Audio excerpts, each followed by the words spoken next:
3 months ago, I had the idea to recreate Pokemon in ARK, but when I added 100 different Pokemon in this mod, it didn't really feel like a Pokemon game. So, I got to work. I built this massive Pokecenter, I added some Gigantopithecus NPCs, I coded in some custom supply drops, and I created a market system to trade Pokemon items. And in this video, I invited 5 ARK YouTubers that I have to take down. From Trainer Ghoul, all the way up to the final boss on day 100, Trainer Granty. Why do I have to be the tutorial boss? And I have 100 days to catch all 100 Pokemon, to use my ARK PvP skills to get inside all of the trainers' bases and defeat them all in a Pokemon battle, just like in the Pokemon games. So ladies and gentlemen, without further ado, I present to you Pokemon ARK.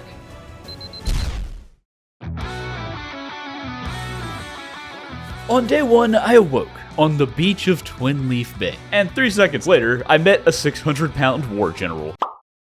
What kind of Pokemon is that? And my first objective was to challenge Trainer Ghoul in the Twin Leaf Cave. But it wasn't gonna be easy, because I had to craft some Pokeballs and catch my starter Pokemon for the fight. And step 1 was to make some tools. So I beat up this hostile tree, I tamed a baby rock elemental, made a pickaxe with my bare hands, and then the chestnut scared me a little bit. But anyways, the only thing left to make a Pokeball was some metal, and it was time to grind. I do it again.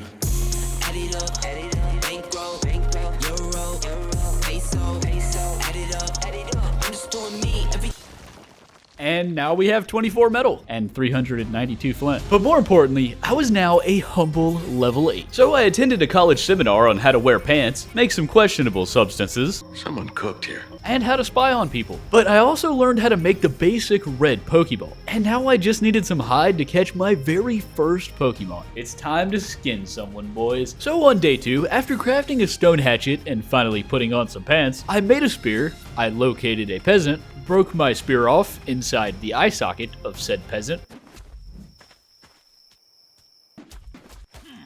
and made my first 3 Pokeballs. But either way, these red Pokeballs are only good for the low tier starter Pokemon, and it's not gonna work on that guy. I need stronger balls for that. What? Okay, that sounded wrong. But anyways, I needed to find a starter Pokemon or something easier to catch. And that's where this guy comes in. This is Charmeleon, a fire-type Pokemon that evolves into Charizard. I would like to adopt him. So I lodged a few spears into his kidneys and tried to catch the little guy. Oh, 9%. Okay, I can probably get this guy. A 9% chance is pretty low, but if I could somehow see his health bar, I would know when he's low enough to capture. Okay, I need a spyglass. So I made a quick trip up the mountain, met some of my neighbors. Oh, is that a Tyrantrum? And went skydiving without a parachute. Good times. But after I resurrected in my living room, I got the crystal, made a spyglass, and now I can see the Charmeleon's health to know when he's low enough to catch. So I shoved my spear down his esophagus a few times until he was almost in the afterlife. 8.7. But apparently 8.7 wasn't enough for this man. Bro, these regular Pokeballs are terrible. So I tried again, failed, tried again, failed again, questioned my life choices, regretted them, and it took 13 tries, bro. Come on, bro. Stay in the pod. Finally. Okay. Charlie the Charmeleon marks Pokemon number 1 out of 101, but he wasn't the greatest. And for some reason, the dude's health was even lower than it was before the tame. But he was pretty good for a starter Pokemon, because just like in the original Pokemon, I can only have 6 Pokeballs on me at a time, and only 1 at a time can fight in Pokemon battles. But anyways, after sending another degenerate to the Shadow Realm, I spent the night of day 2 giving some heat therapy to a Squirtle, enslaving him, and naming him Steve Harvey. That marks Pokemon number 2, by the way. And if you're wondering why he's named Steve Harvey, well, me and his father have a bit of a family feud. Name something that follows the word pork. Upine. He said cupine. But anyways, Steve Harvey was so bad at hand-to-hand combat that he couldn't even win a fight against a cupcake. So I summoned Charlie and told him to commit arson, and I think he's ready. So as the sun rose on day 3, I headed to the Twin Leaf Cave to take on Trainer Ghoul. Ooh, an Aerodactyl and a Noivern. And while I set up my base outside, so I can respawn, let me tell you guys the rules. Basically, there's 6 gym leaders all throughout the map. You might recognize a few of them. And each gym leader has an ARK base that I have to raid, getting stronger and stronger. And when I make it into their base, I have to beat all 5 trainers in a Pokemon boss fight. And it all starts with the tutorial boss, Trainer Ghoul. There's 101 Pokemon to catch in this mod, including Mewtwo and even Moltres. And I don't have any of them yet, but I do have the Cheshire Cat, and he's absolutely terrifying. In Raid Shadow Legends. If you haven't heard of Raid by now, it's gotta be your first time on the internet. Raid is a mobile strategy RPG, with the combat system more advanced than these rifle bullets, and strategy so deep that Adele is rolling in it. My favorite mode right now is the Grim Forest, where you have to explore and conquer the map, finding loot and upgrades along the way. But in my opinion, the champion design is what makes this game really stand out. They even have some champions from crossovers like Alice in Wonderland. Just look at the designs, like here's Alice the Wanderer, Cheshire Cat, Mad Hatter, Knave of Hearts, and the one and only Queen of Hearts. She tried to murder me, by the way. But if you're a new player, you can get Alice the Wanderer for completely free using the promo code GETALICE. She can manipulate enemy cooldowns and boost her own damage. Or if you're more sophisticated, you can use the promo code KITTYCUT and get Cheshire Cat instead. That man is a menace to medieval society. And if you download Raid today using my QR code on screen or the link in the description below, you'll immediately get a huge starter pack with the legendary support champion Narma the Returned. And when you hit level 15, you're gonna get Aina, a damage dealing barbarian. And once you're in, new players can use one of the 5 legendary promo codes and pick from Turvold, Alice the Wanderer, Cheshire Cat, Reservarg, or Grand Oak Pudgerig. I'd recommend Cheshire Cat because his damage is amazing for both PvP and PvE, but just keep in mind that these champions are only available using my QR code or link, and you have to enter the code within 48 hours of making your account. And once you're in, come find me under the clan Juztify's Jungle. Everyone is welcome to join. So don't forget to download Raid Shadow Legends today, and thank you to Raid for sponsoring this video. It's only day 3, so Trainer Ghoul doesn't have any turrets or anything like a Rex or anything like that, but I still wasn't sure what to expect. But as I approached the dock, there were 2 Dilos as the first line of defense. And here's what happened. Alright Charlie, you go left, and I'll go right. Everything was going great at first, but as I made my way up the bridge, standing torches were lining the cliff. And when I saw this man staring at me like I was a Big Mac he just ordered on DoorDash, yeah, boy. That's where everything went wrong.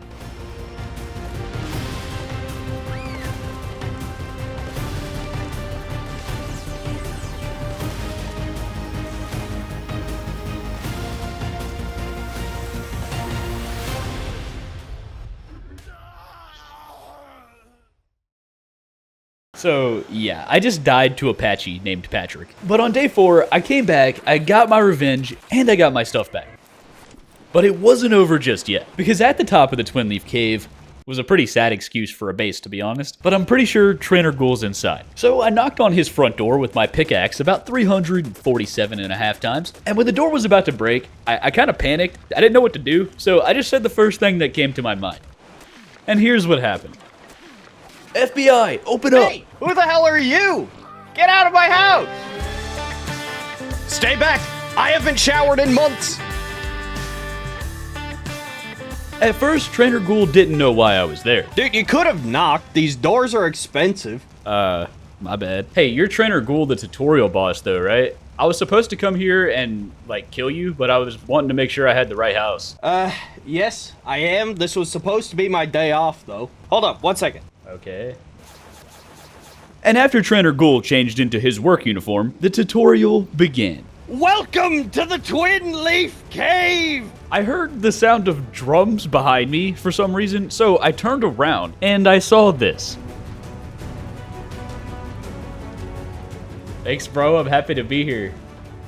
It's now time for your first Pokemon battle on the island. Trainer Ghoul proceeded to explain the not-so-simple rules. The rules are simple. Each person summons a Pokemon, and you'll have to yell dramatically that you choose them, or it doesn't count. Kind of like this. Slurpuff, God King of all creation and destroyer of the known universe, I summon you! Seems kind of unnecessary, but alright. Ghoul explained that there was only 1 Pokemon allowed at a time, and the first trainer to run out of Pokemon loses the battle. And just like that, the tutorial fight began. Gimbus Jim, I choose you! Steve Harvey, I choose you! Hey, your monkey's cheating. Primus, I choose you! Bro, do something! Good God! Not the cooking pot! Let's go! Slurpuff, God King of all creation and destroyer of the known universe, I choose you! Dude, that one's health is so low. They ask you how you are, you just have to say that you're fine. You're gonna be quaking in your goddamn boots. I choose you! Well, it was nice knowing you, Steve. Get him, Steve. Anyway, Charlie, I choose you. What the hell? One, Jim!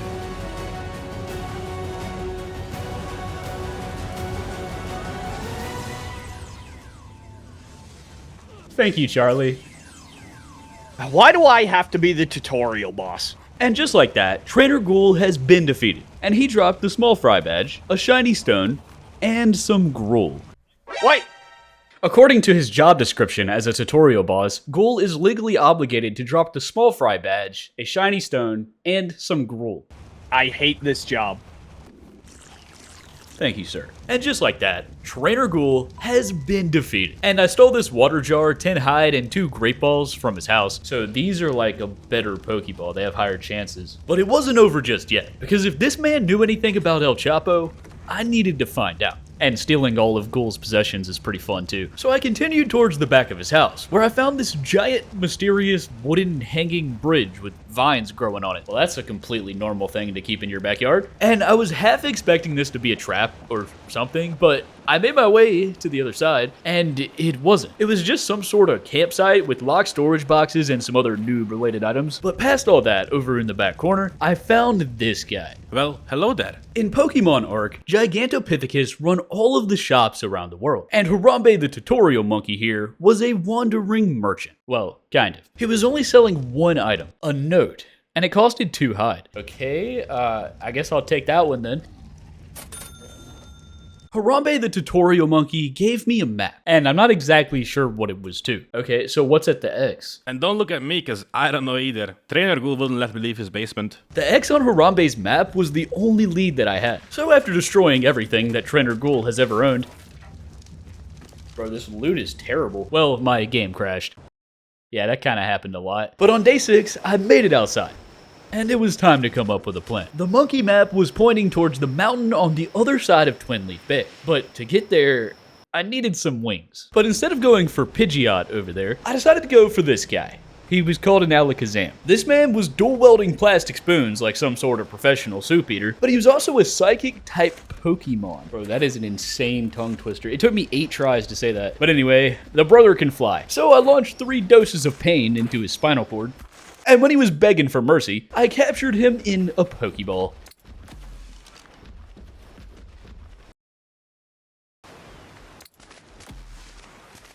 Okay, never mind. Yeah, he ran away. But anyways, there was a Leafeon, a Vaporeon, and even a Jolteon up on this rock. But the only other flyer in Twin Leaf Bay was this guy.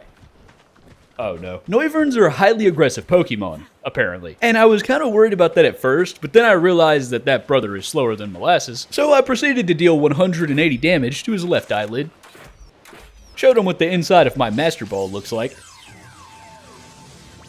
He wasn't very impressed. Okay, the Master Ball has a 24% chance. I tried 6 more times to catch this man, but this dude broke free 6 times, randomly decided to stop trying to murder me, and then ran away. Why? Why are you running? At this point, everything was going wrong, but I still needed to figure out how to get a flyer and get up to that mountain. And I'm probably gonna need some more great balls. So I farmed some more berries, and by the way, you can evolve some of the Pokemon to farm berries or other resources, which is pretty cool. I also crafted a set of hide armor to look a little less homeless. I commanded Steve Harvey himself to execute the useless members of our society, and then my game crashed again. Good times. But long story short, the X on the map would answer all of my questions, and if I could just make it there, it would all be worth it. I've got to get up there, bro. I might actually be able to go on foot and then find a flyer maybe up by the castle. So with my new plan in mind, I gathered my things and set out for the South Province Castle.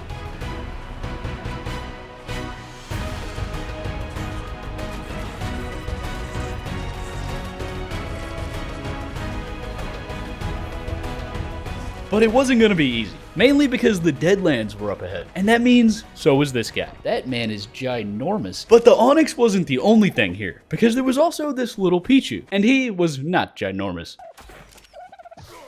Ooh, okay. He acted like he was, though. I really wanted to catch this guy, mainly because he can evolve into Pikachu, and that should be pretty good for stunning things in this mod. But long story short, he broke free from the Master Ball, he was faster than me, and his electroshock therapy was so effective that I decided to take a nap.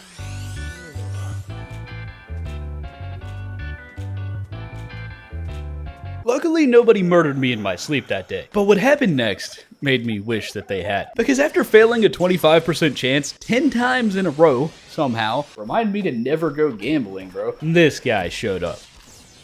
Oh no! I tried fighting back, I really did. But Charlie is unconscious, and Steve Harvey is absolutely useless. I even tried introducing the Argentavis to my friend, the 600-pound war general. But as my stamina got lower and lower, I found myself running at the sprinting speed of a diabetic third grader. And a few seconds later, I got deleted.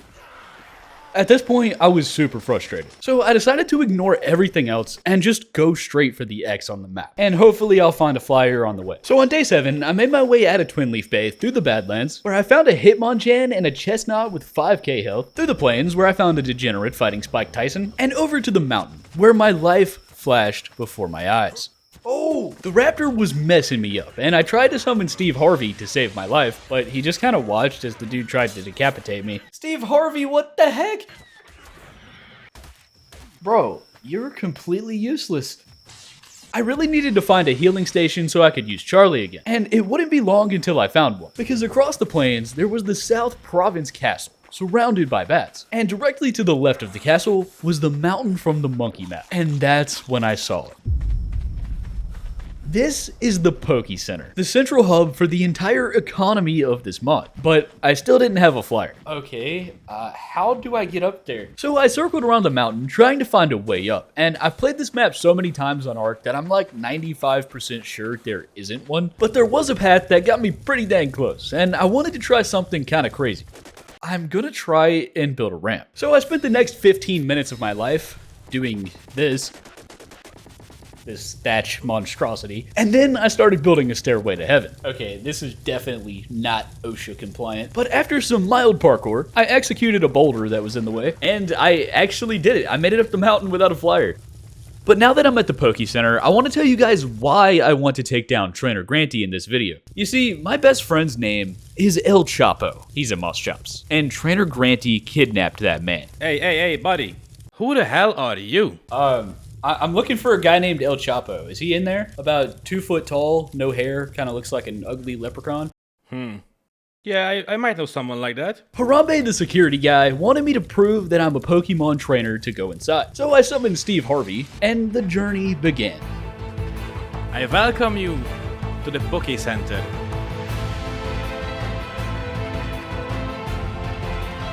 Oh look, it's Travis Barker.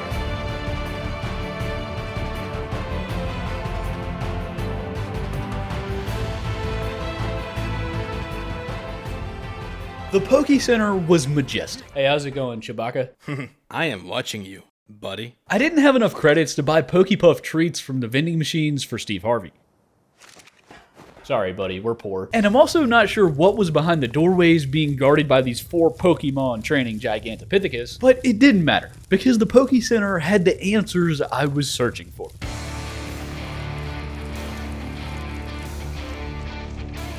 First of all, the crafting station here was state-of-the-art. They also had some gambling, a bunch of used car salesmen, a mad scientist, and finally, the Poke Station. This was my storage for extra Pokemon, because you can only carry 6 on your party at a time. But it also had a healing station. And this is the only way to heal Pokemon after they get knocked out in combat. Thank God I never have to use Steve Harvey again. Did that man just lay a raptor egg?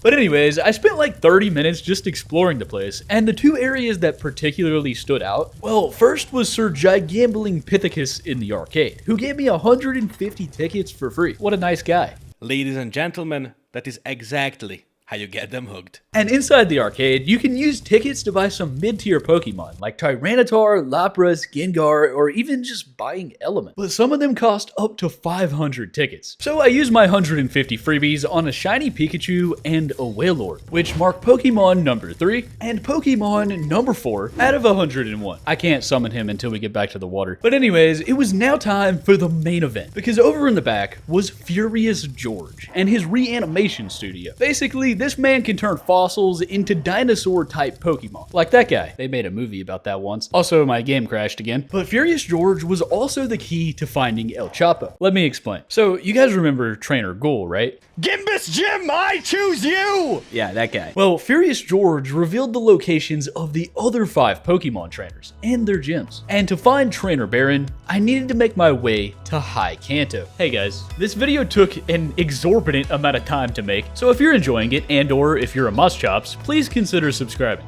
And if you want to see more stuff like this, please leave a like to let me know. Thank you guys for all the support, and have a great day. And to finish off the tutorial for Pokemon ARK, Furious George was gonna help me get started. Psst. Hey kid, you see the pterodactyl over there? Yeah, I see him. Get me 200 metal and I can bring him back for you. Furious George was gonna help me get my first flyer. Hey, keep it quiet there, buddy. This isn't exactly legal. I just needed some metal. So I wasted no time, sprinted outside, tested my shiny Pikachu on this peasant, and the stun attack was pretty cool and it does decent damage, but it's still kinda bad compared to just regular ARK dinos. But anyways, I was already on top of a mountain, so I spent the rest of day 9 slicing up some metal rocks for Furious George. Headed back to the Poke Center and let that man cook. And while I was waiting on the forge, I did some base stuff, upgraded to flak armor. I guess I can kind of just use this as my base, huh? And about 10 minutes later, I used the bartering system to trade about 200 tons of metal ingots for 1 piece of amber. I really hope I didn't just get scammed. The old amber was a fossil that can be used in the reanimator. And that is the story of how I reanimated an Aerodactyl. So after doing some more base stuff while listening to Pikachu introduce himself every 3 minutes, Pikachu! I made my way outside where I summoned Aerodactyl, marking Pokemon number 5. And just like that, the tutorial of Pokemon ARK has officially been completed. Okay, what do I do now? I don't know. I never thought I'd get this far. So I decided to name my Aerodactyl Aerobite because I always name my Pteranodons Terabyte in ARK, and then I couldn't think of anything cool for Pikachu, so I just named him Phil. But anyways, Aerobite was my first flyer, and at first I thought this man was actually slower than my grandma, but then I realized that I didn't tell him to sprint. Oh, there we go. But now that the tutorial is over, things are gonna be a lot more difficult, and I needed a solid party of 6 Pokemon so I could take on Trainer Baron in High Kanto. My current party is Charlie, Aerobite, and Phil. I think I'm gonna fire Steve Harvey. So that means I need 3 more Pokemon, and with ARK dinos being way stronger than the Pokemon in this mod, they need to be some good ones. So I spent some time just flying around Twin Leaf Bay, and I found a few pretty strong gentlemen. And first up was this Machamp. He had 7k health and 4 elbows. Mostly everything else here was kind of terrible, but over by the blue obelisk next to this War General with 20k health was a Jolteon. And this guy might actually be catchable with Great Balls. But here's where things get kind of crazy, because each one of the 3 obelisks in this mod has a legendary Pokemon spawner right next to it. And the blue obelisk had this Articuno. To spawn him, I needed 1 shiny stone, which I have from Trainer Gruel, and 3 water stones, which I do not have yet. But I'm pretty sure this is like a boss fight, but I can catch the boss. Kind of like in Power World. But anyways, I've wasted enough time around here. I wanted to catch this Jolteon and a bunch of random little guys so I could start making progress on catching them all. So I headed back to the Poke Center, stole some metal from myself, farmed enough berries to become vegan for the next 37 years, and noticed that Aerobite's lower jawline is incredibly defined. Bro, are you a looks maxer? Anyways, the berries were enough to make 8 Great Balls, but I still needed more hide. So I used Aerobite to borrow some skin from my neighbors, and 400 damage per hit. It's not amazing, but it's not bad at all. I just really needed to level his stamina. But I had enough blueberries to make 5 more Pokeballs. Why are Pokeballs made out of azul berries? Spent another 15 minutes pressing the Y button on my controller.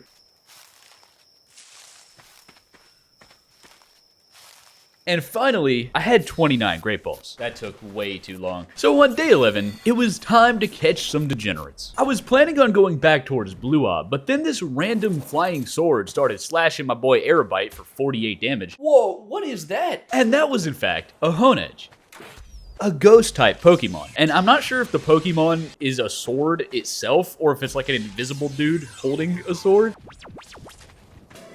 Oh, I got him. But either way, McStabby marks Pokemon number 6. And in this mod, some of the Pokemon you can command, like taking full control of without actually riding them. He's alright. But there were a lot of other Pokemon to catch in Twin Leaf Bay, including this Abra, which is just an Alakazam before he bought himself a plastic spoon. So I was expecting a lot of magic out of this lad. He ran away. But anyways, I know this is getting repetitive, and you guys want to see me go to High Kanto. Most of the Pokemon in Twin Leaf Bay are kind of low-tier peasants anyway. So here's what I knocked off my list. Vulpix, Trevenant, Eevee, Nidoran, Bellsprout, and Shuckle. Pokemon number 12 out of 101. Okay, so that took over 70 total Pokeballs. I feel like the 25% thing is lying to me. But I'm level 78 now from crafting all of those, and I unlocked the ability to make Ultra Balls. 25 electronics and 30 metal each. Stupid inflation. So after a quick trip back to the Poke Center to make some more room in my party, day 13 began, and I was ready to set out for the High Kanto Cave. I just needed 2 more decent Pokemon for my party. And I really wanted this Jolteon over by the Blue Ob because he had 2k health. So I punched him in the face a couple times with Aerodactyl's chiseled jawbone, invited him inside of my Pokeball, and then I became depressed because my Great Ball failed a 25% chance 9 times in a row. Okay, are you serious, bro? So I took out my frustration by exterminating the entire bloodline of Peppa Pig. I really just needed some hide. And I located the Pokemon that I really wanted because this guy has 4 arms. No, not like 4. He has 4 arms. I counted them myself. But anyways, Mr. 4 Arms has 7k health, and I was kind of scared to fight this guy because even though Aerobite does 500 damage, this man combos up doing like 1,000 damage in less than a second. And what I'm trying to say is fighting this guy is really risky because if Aerobite dies, I don't have a backup flyer. But if I do this right and I stay out of range, kind of swooping in, bonking him on the head, I can stay out of range and I might just be able to pull this off.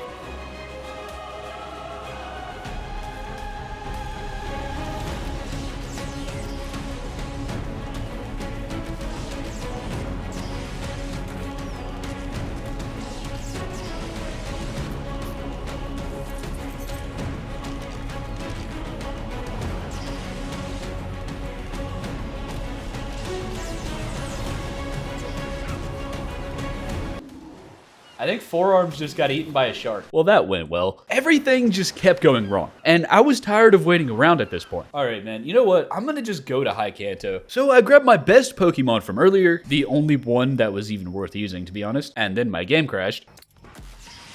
And I decided to name this guy Woody because, well, he's a tree. And even though he was a low level, I could command this guy too. And while I was doing that, well, I accidentally did this. That was my grandmother's lamp. Please don't sue me. But anyways, I had a party of 5, and I don't know if they're strong enough to take on Trainer Baron, but we were about to find out. Because as day 13 came to an end, ladies and gentlemen, it's time to visit High Kanto.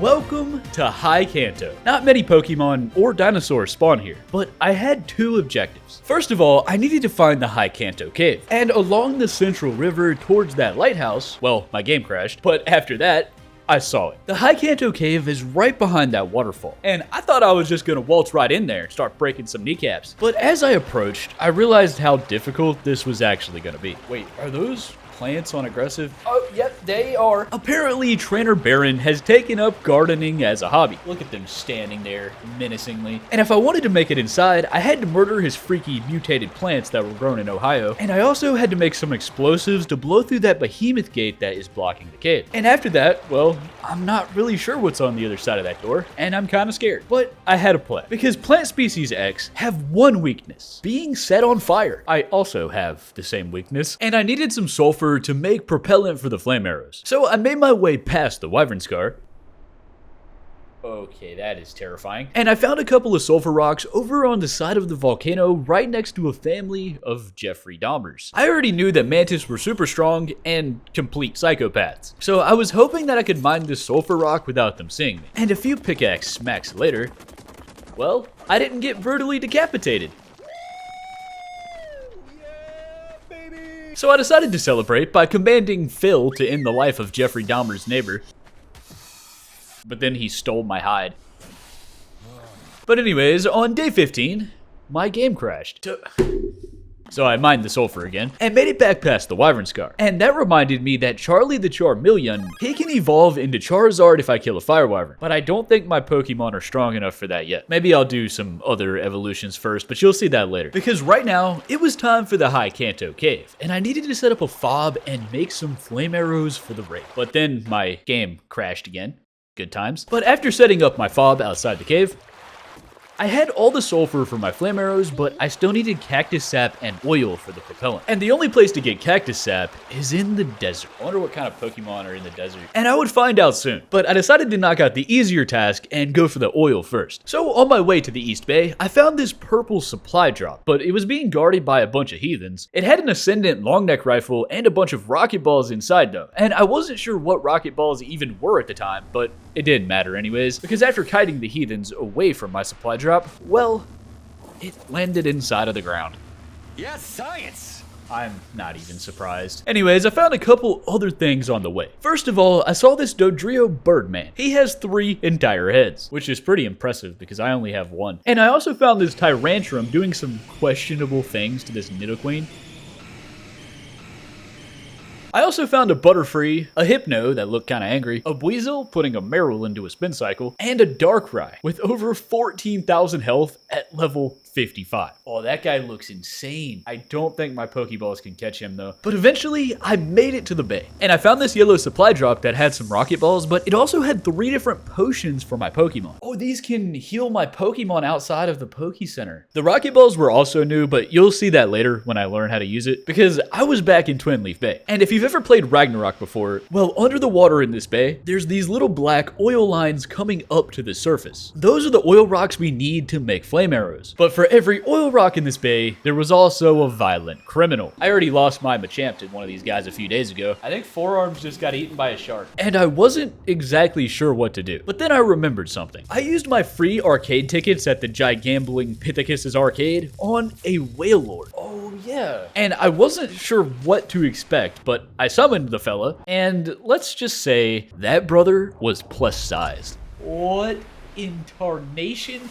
But that wasn't even the crazy part, because the moment she opened her mouth, 1,500 damage? She was kind of overpowered. So there I was, watching Big Bertha use her esophagus as an express highway, just sending everything with a pulse to the Shadow Realm inside of her stomach. And at this point, I was thinking that this Wailord is way too overpowered, and I should probably not use her to make it more fair. But then this happened. Big Bertha's stamina has ran out due to obesity. And at that moment, the turns have tabled. Big Bertha may hit hard, but her other stats were absolutely abysmal. But luckily I managed to take out the Megalodon Mafia while out of stamina, and she survived, barely. But either way, I swam down, became an oil worker, swam back up, named this lovely lady Big Bertha, of course, and somehow fit her inside of my Pokeball. At this point, Aerobite was over encumbered, but after dropping off some weight at the Poke Center, I decided to leave Big Bertha here too.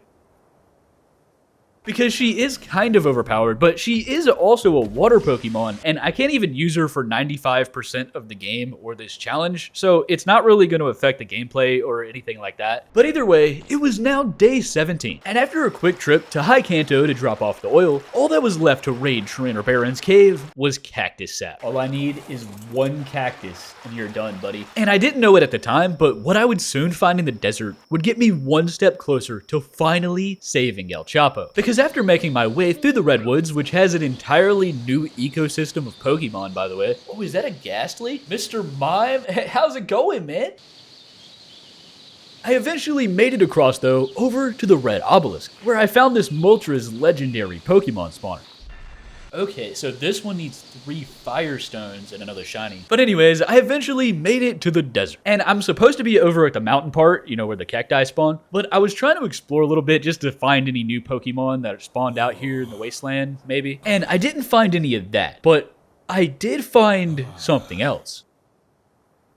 Whoa, what is that? Something that I wasn't supposed to see yet. There was a giant behemoth gate wall surrounding a Titanosaur with a base on his back. Toronto TLC 7? There was also a Rhino and some Rexes patrolling the area, and at this point, I kind of realized what was happening. This was one of the other Pokemon trainers' bases that I would have to take down and raid later, but he hasn't finished building his base yet. Filipo, if you're watching this, just know I was spying on you, bro. I was actually terrified though, because if that's what it looked like right now, I was expecting him to add some heavy turret towers or something. And this isn't even the guy with the tech base, by the way. But anyways, enough foreshadowing. Because as the sun set on day 17, I made my way to the other side of the desert. And first of all, it was covered in degenerates, but it was also covered in cacti. So I became a humble sap collector, spent like 10 minutes flying across the map. Hey, aren't you supposed to be working at the Poke Center right now, young man? And eventually made it back to High Kanto, where I found a big group of Pokemon. I wasn't planning on catching anything today, but there was a high-level Noivern here, and I did need a backup flyer in case something bad happened to Aerobite. So I bonked him on the forehead a couple times,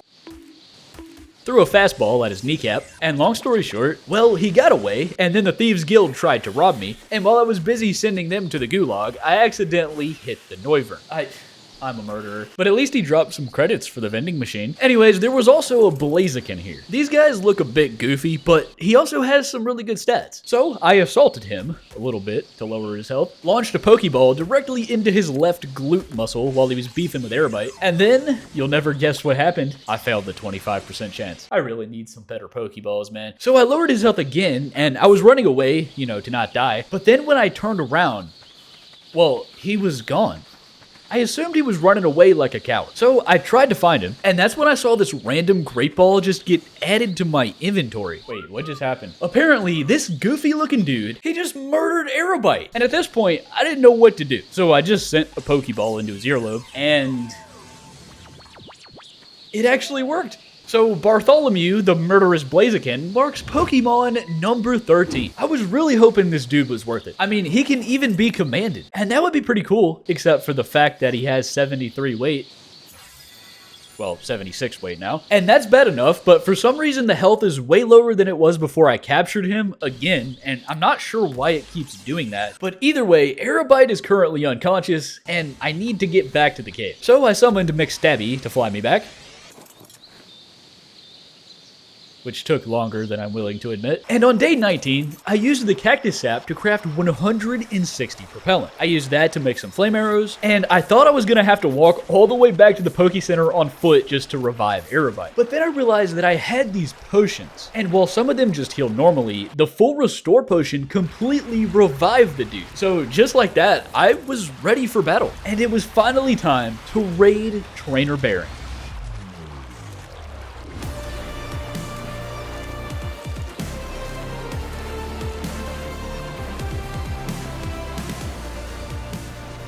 Trainer Baron's botanical garden went down pretty easy, but now we have this gate. Are those Carnos in there? Bro's name is Arm Size Went Elsewhere. With names like that, Trainer Baron must be stopped. I'm not really sure what else is in there though, but all I needed were some grenades to blow the gate, and I would find out. FBI, open up! So after my daily game crash, I made a quick trip back to the Poke Center, turned my charcoal into gunpowder, attended a college seminar on how to blow stuff up, made a few grenades, and then I did some math. Okay, so stone behemoth gates have 12k health, right? It would take 16 grenades each, unless the structure is considered a cave, then I think it's like 6 times damage. Yeah, I was getting flashbacks to the PvP days. But either way, I didn't have enough gunpowder for that many nades. And an easier option would be the good old C4. I just needed some electronics to make some. So I spent day 20 sniping sea scorpions from above, clutching some silica pearls, and heading towards the Badlands, where I found this Feraligator, this Cubone who was walking around open carrying someone's femur. Hey, how's it going, dude? And a wild alcoholic. But that's not why I was here. I just needed some obsidian. Some other stuff to make some paste and some metal, and after a somewhat significant amount of time had passed, I managed to get the 12 different random ingredients that you need to make a C4 remote detonator and 2 C4 charges. Because as day 21 came to an end, so would Trainer Baron. Ladies and gentle sores, it's time for a Pokemon battle.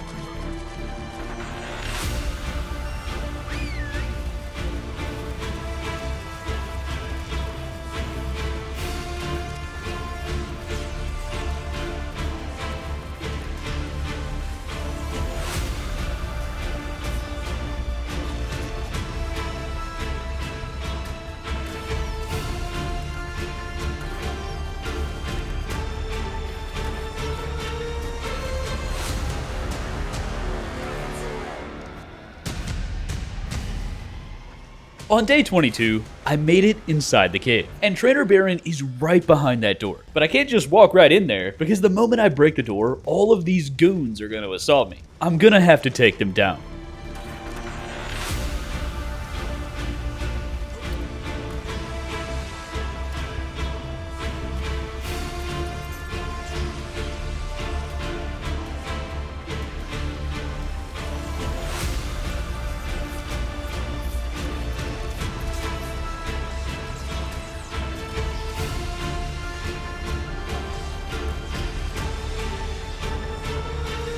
Okay, so I'm kind of embarrassed to say this, but a stego named Spike just single-handedly annihilated everything I've ever worked for in my life. But I wasn't going to let that man ruin my day, because after a quick trip back to the Poke Center to repair my crossbow and revive my useless friends, I headed back to the High Kanto Cave, trying my best to stay away from Vlad the Impaler over there, and when I made it inside, there was only one dinosaur remaining, and his name was Modest Pelagornis. Modest Pelagornis was a pretty chill guy though, so I let him live. And it was now time for the main event. Rest in peace, my granny, she got hit by a bazooka.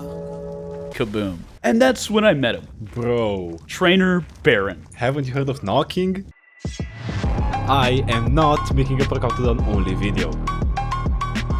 Okay, so you're gonna tell me why you just threw a live grenade into my living room? Like, who even are you, dude? He kind of sounded like the vampire from Hotel Transylvania, but I wasn't leaving here without finding El Chapo. Look, man, one of the Pokemon trainers in this town stole something from me, and I think you know where he is. At first, he tried to pretend like he didn't know. I have no idea what you're talking about, bro. Wait, are you the new Pokemon trainer? So I showed him a picture of El Chapo. Have you seen this man? His name is El Chapo. But Trainer Baron clearly knew more than he was letting on. Yeah, I don't know, man. Have you asked around the Poke Center? So, I threatened his life. Alright. Look, man, that didn't work out too well for Trainer Ghoul, so I suggest you tell me where El Chapo is, you know, if you value being alive. And a few minutes later, things escalated, and we made a deal. If I can beat Trainer Baron in a Pokemon battle, he'd tell me what he knows. And that was the moment when things started to get serious. Ladies and gentlemen, it was time for a Pokemon battle. Phil! I choose you! Whoa, wait. You know, my mom would kill me if I had a Pokemon fight in the living room.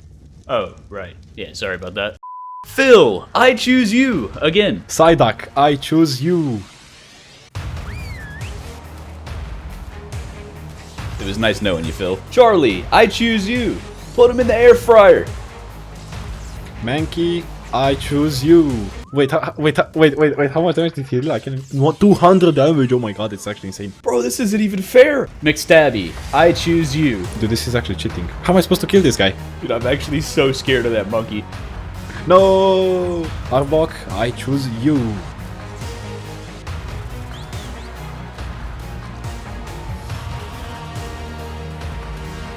Imagine dying to a tree. Bulbasaur, I choose you. Oh, he's kind of messing me up. Oh no! Bartholomew, I choose you. Oh, he just got destroyed. Butterfree, I choose you. Ow! Ow, dude, what the heck? I'm getting beat up by a butterfly. Yo, I won. Come on, man. No. Airabite, Electabuzz, I choose you. Get wrecked. He got one-shotted. And just like that, Trainer Baron has been defeated, the Dweller badge has been secured, and we were one step closer to saving El Chapo. And he also dropped these 2 Water Stones and a Fire Stone. But I wasn't done with this man just yet, because Trainer Baron's house actually looks pretty cool. At least it did before I destroyed everything and stole everything that he's ever owned. But anyways, I now have 5 concrete paste, and I don't really know what that is, 20 more great balls, 7 ultra balls, some red and white dye, a few more arcade tickets, and a Helix Fossil Omastar. So on day 24, after saying goodbye to the friends we made along the way, my next objective was to take down Trainer Altross in the Red Hone Forest. And this time, it was gonna be a lot more difficult. And you'll see why soon, because on the way to the Poke Center, I found this red drop with 3 arcade tickets and some rocket balls. I found a dark rye that was on the verge of getting a good night's sleep. Bro must have been reading a fire bedtime story. And I found this purple drop in the swamp that had some leeches, but it also had a pretty insane long neck rifle. But anyways, I eventually managed to make it back to the Poke Center. And that's when something kind of weird happened. This is getting a little weird. So for some reason this tech bridge was like not rendering in for me, right? But it was still there technically. And the next thing I know, I'm over here walking through the air like some sort of wizard. Everyone's over here staring at me like I belong in the Salem witch trials. You're a wizard. But after doing some crafting station related activities and making some more flame arrows for the road, I had some things to take care of. First of all, I headed over to the Poke Station to drop off McStabby and Woody to make some room to catch new Pokemon. I also made a quick pit stop at Serve Jai Gambling Pipicus's arcade, and I really wanted to buy this Gengar for 200 tickets. But I only have 58 right now, so I'm gonna have to save up for later. But the final stop was at Furious George's Reanimator, because I had this Helix Fossil from Trainer Baron, which reanimated Squidward here. He marks Pokemon number 14 out of 101. But that's about all he marks, because this guy was pretty terrible. And he's going straight into retirement. But anyways, all of that was done, and it was now time to focus on Trainer Altross. And according to Furious George, Trainer Altross has auto turrets and even some flamethrowers in his base. That brother likes 3 things: machine guns, arson, and golf chicks. You will probably want to drain the turrets if you don't want to die. I really needed to see this for myself. But before I leave, the Poke Center had one thing that might help me out. Because one of the monkey merchants over on the left side was selling a fossil. But it was pricey. This man wanted a Deathworm horn and an artifact of the strong. A Deathworm horn. Okay. How am I supposed to do that? Just walk over, grab some scissors, snip snip, beg him not to kill you. Easy peasy. But it was now day 25, and I spent most of my morning scared of deathworms, but after a quick morning metal run, and by the way, I needed all this metal cooking so I could make ammo for my long neck, because I think I'm gonna need to start fighting on foot a little bit more so I can get the legendary Pokemon. But anyways, after that, I set out for the Red Hone Forest, because I wanted to see this for myself. So I made my way across the map, where I found another supply drop that forgot to obey the laws of physics. Oh, there it is. And that's when I realized how difficult this might be. First of all, there's 3 tree platforms, all leading towards the base. There's a few dinos along the way, like this tree Ceratops, and there's some flame turrets, which do insane damage and dismount you. But if I can make it past all of that, I think I see where Trainer Altross is hiding out. Bro lives in a tree house back there. And there were 3 turrets patrolling the front door. Oh wait, no, that middle one's a ballista turret, an auto ballista turret. Now, this normally wouldn't even be that bad, but with only Pokemon, I don't know, man. These things aren't really that good at PvP. I'm also not sure what's inside the base, and also, a Thyla just fell out of that tree. Okay, I definitely don't have Pokemon strong enough for that guy. Raiding this treehouse is gonna be pretty difficult, and I needed to come up with a plan. But right before I left, I saw something else down below. Under the tree platforms, inside the walls, I saw a racer named Police Seratherium, and bro was carrying a cage on his back with a convicted felon inside. Does that say crime mime? Caught exposing raising himself to Microraptors. Wow, that man deserves to be locked up. So I decided to leave the Police Erytherium and Mr. Crime Mime to carry out his life sentence, and I decided not to question why this random Diplo was named the Receptionist, because there's some turrets and a Thyla up here, and it was time to come up with a plan. If I'm gonna take down Trainer Altross, I really need a soaker. And if you've never played ARK PvP before, well, basically, people breed dinos that have really high health and really high damage reduction so they can distract the turrets. But in Pokemon ARK, well, I haven't even seen half the Pokemon in this mod, but I do know one person with an extremely high BMI. Mr. Baja Blastoise. Now, Blastoise is too strong to catch with Great Balls, and I could just wait until I had Master Balls at level 100, but there is another option. Believe it or not, Steve Harvey is just a baby Blastoise, and I could evolve him twice until he becomes fat enough to soak up a bunch of machine gun bullets for me. But the evolution is not the same, because Steve Harvey is a tank, meaning instead of killing things to evolve like my Charmeleon would going to a Charizard, Steve Harvey is not a damage dealer, so instead of killing things, he has to take damage himself. If he takes a big enough hit, he evolves. But I wanted to catch some other Pokemon as well before I do that. And to do that, I needed to make some Ultra Balls. So after borrowing some keratin from some sea sausages that washed up on the High Kanto beach, I had 7 Ultra Balls that I looted from Trainer Baron, and I wanted to test them out. So I looked around for a new Pokemon, and I found this little seagull holding some cilantro. It kind of reminded me of that time when one of the seagulls stole a Cheeto from me when I was at the beach. So I set him on fire, and a few seconds later, the brother was over here smacking me with burnt cilantro for 3 damage. But when he got low health, I threw an Ultra Ball at his forehead, and it failed. But it had a 42% chance, which honestly, that's not bad. And one more Ultra Ball later, the Cilantro Thief marks Pokemon number 15 out of 101. And while I was there, I also wasted 3 of my Ultra Balls on this useless rat, and that marked Pokemon number 16 out of 101. And I proceeded to waste the rest of my Ultra Balls on this Vaporeon. Okay, there's no way that's a 40% chance. But anyways, this dude can be commanded as well, and his damage is not too bad. And more importantly, he marks Pokemon number 17 out of 101. So on day 26, I started heading east back to the Poke Center, where I found a Ghastly that was getting harassed by a Titanoboa. So I saved his life, ignited him on fire, you know, so I could enslave him. But the fire did a little too much damage, and instead of capturing him, he died. My bad. I think his body was like possessed or something. But when I harvested his organs, he dropped some chitin, some silica pearls, and some black pearls. So it was pretty cool to see what ghosts are made of. But anyways, after 2 prehistoric heathens tried to make me go extinct, I found this Litwick. And he was only level 1, which I didn't even know was possible. But I really wanted this dude, and you'll see why later. Because after I beat him over the head, watched him break free like 8 times from my Pokeballs, I named him Marshmallow. Marshmallow marks Pokemon number 18 out of 101. And even though he's not very good as a Litwick, I mean, the dude's level 1, he does evolve into a top tier Ghost Fire type Pokemon. But the evolution is kind of difficult. But anyways, I made it back to the Poke Center, uploaded the useless members of our society into the cloud server, and I put Steve Harvey back into my party because I really need to evolve him and get a soaker. And I now have 3 main goals. First of all, I need to make some Ultra Balls to catch stronger Pokemon to take on Trainer Altross. I need to evolve Steve Harvey from Squirtle to Junior War Veteran, and I need to find an Artifact of the Strong and a Deathworm Horn for the Monkey Merchant, because that fossil is pretty good. And speaking of that trade, well, the Artifact of the Strong is the easy part, because over in the jungle, well, I found a yellow drop of the ring coming down, and that gave me 2 elements. But that wasn't why I was here. I was here because of the double waterfall, or more specifically, directly to the right of it, there's some ruins that lead underground, and this is where you find the Monkey's Puzzle. Now, I'm not exactly sure why it's called the Monkey's Puzzle. Well, the monkey part's pretty obvious, but it's not much of a puzzle. You basically just pull out a pickaxe, brutally murder a family of rocks, and then you casually commit grand larceny.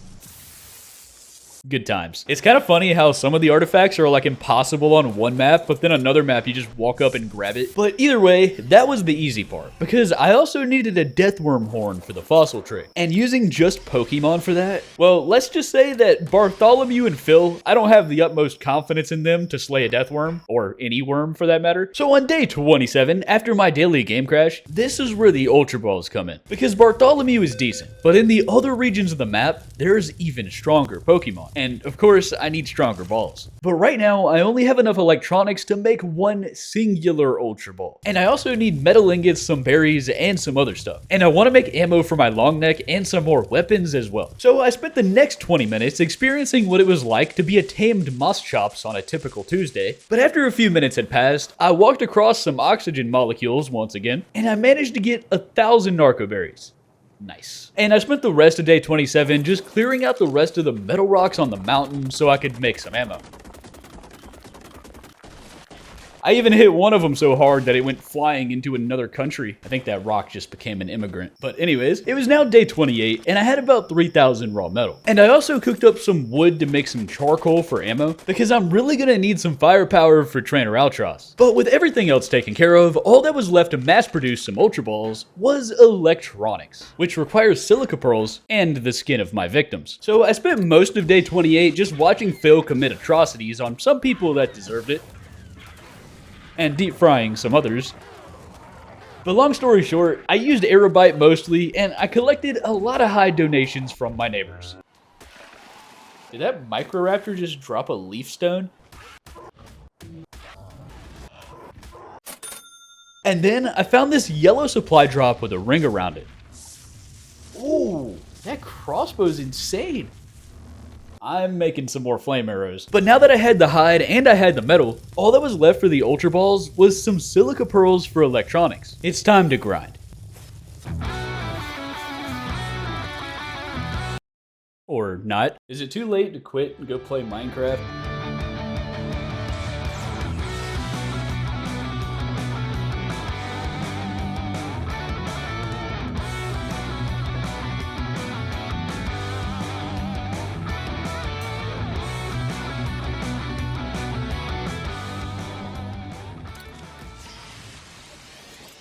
And just like that, degenerates have been slain, silica pearls have been looted, and everything was ready. So I queued up some gunpowder in my homemade drug lab, and as the sun rose over the island on day 30, I did one final metal run to make sure I had enough.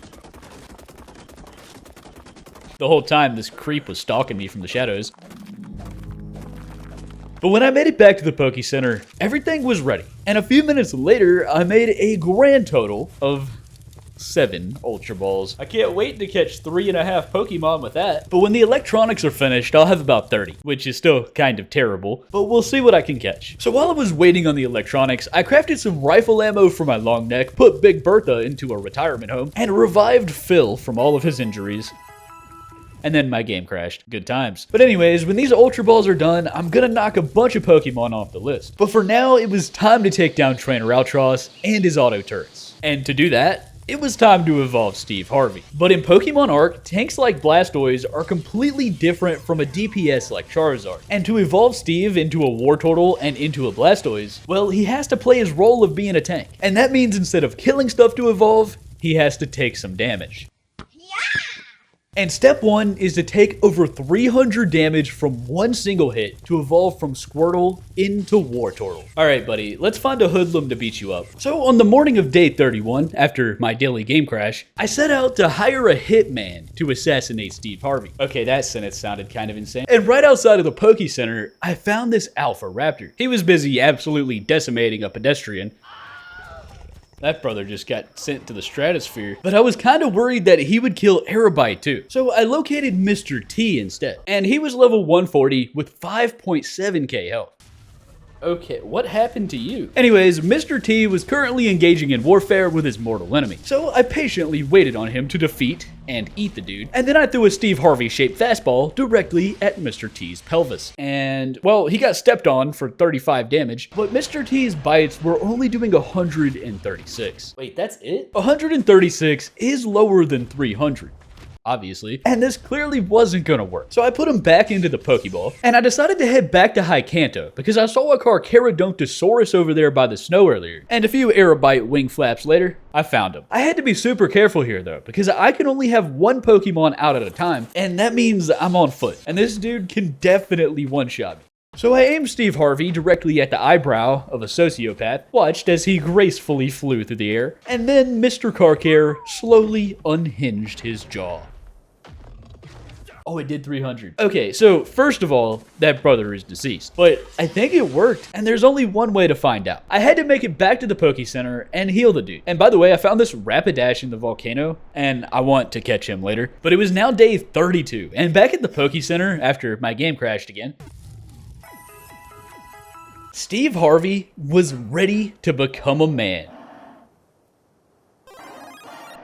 Wartortle marks Pokemon number 19 out of 101, but overall, he was still pretty terrible. And to evolve all the way up to a Blastoise, Steve Harvey the Wartortle has to take over 1,000 damage from a single hit. Dude, is that even possible? Now, my first thought when I saw this was that a Giga could probably do that if it was a really high level. So I installed this Dino Finder mod that I've used in my other modded videos, and it turns out there's only 2 Gigas on the entire map of Ragnarok. One of them was level 95 in High Kanto, but the other one was level 150 in the Southwest. Okay, I guess we're going Southwest. And by the way, I'll probably put this full mod list in the description if you guys want to check it out, but keep in mind that this map is set up and like custom built, so you won't be able to do a lot of the things I do in this video, but it still will be the same mods and the Pokemon will spawn. And if you want them to be more common or biome specific, you have to use simple spawners and set it up. But anyways, the Southwest Greenhob area had some brand new Pokemon. Oh look, Aerobite, it's your step cousin. But that wasn't important. We were here to physically incapacitate Steve Harvey. So I found this ledge where I thought it was safe.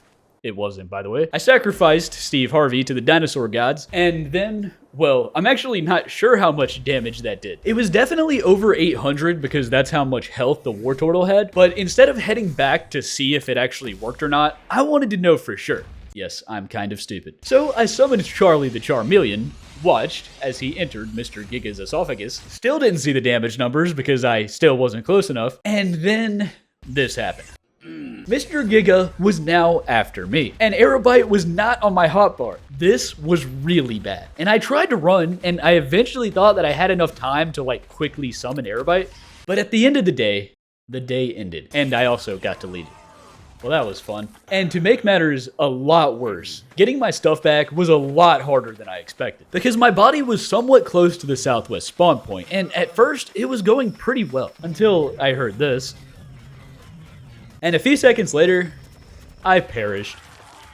But 2 more attempts later, I eventually made it past the Pokemon Mafia, and over by the Green Obelisk, I found another legendary Pokemon spawner, and this one was for a Zapdos. Okay, when I beat Trainer Altross, I might be able to spawn one of the legendaries. But anyways, after surviving on nothing but berries, and slowly making my way back over, I managed to get my stuff back. I am so glad that dude didn't aggro me. But now I had another problem, because Aerobite has fallen, and he can't get up. And I'm like 9 business days away from the Poke Center, so unless I wanted to run a triathlon, I needed another flyer. And the Giga was kind of corner trapping me on top of the mountain, so I went cliff jumping and traveled back to the Greenhob using this parachute that was not connected to me, like in any way.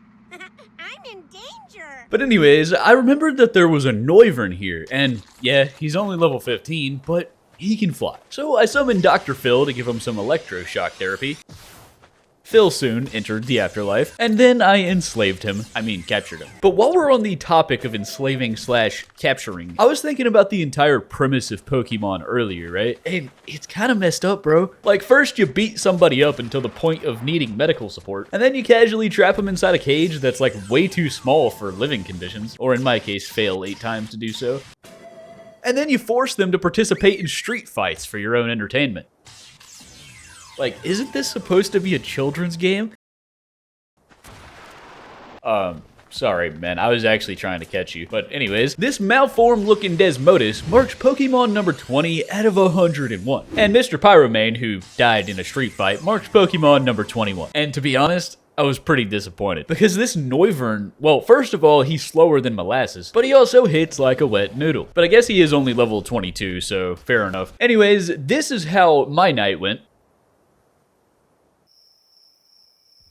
But on day 34, I finally made it back, so I healed up my party, and it was almost time to finish evolving Steve Harvey. But first, the electronics were done crafting, and that means I now have a grand total of 25 Ultra Balls. I can't wait to catch 3.5 Pokemon with that. But anyway, let's get back on track. Steve Harvey is gonna become a man today. But taking 1000 damage in one hit to evolve him sounds kind of impossible. Even the Giga only did 900. But I did have one idea in mind. Okay, what if it doesn't have to be a wild dino? What if I just snipe him? And that, ladies and gentlemen, is the moment that I scheduled a public execution in the middle of the Poke Center. All right, buddy, this will only hurt a lot.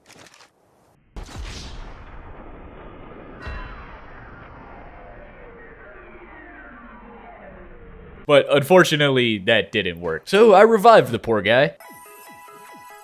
And at this point, I could only think of two more options. The first was to find a Titanosaur to step on him, and the second was what I think is the hardest hitting creature in the game, an Alpha Tuso. But first, I wanted to try one other option, lava. The mortal enemy of every Minecraft player, and every monkey named Harambe. But lava in ARK does 1000 damage per tick, I think. I mean, it spams them and instantly kills you, but one tick does 1000, I think. And I wasn't even sure if this would work, because it's definitely not the way this evolution was intended. But one very heated moment later, well, it worked. It actually worked. The 600 War General named Steve Harvey marks Pokemon number 22 out of 101. And this man was next level. First of all, his obesity crashed my game, but I wanted to see how good he was, so I located a heathen on the beach.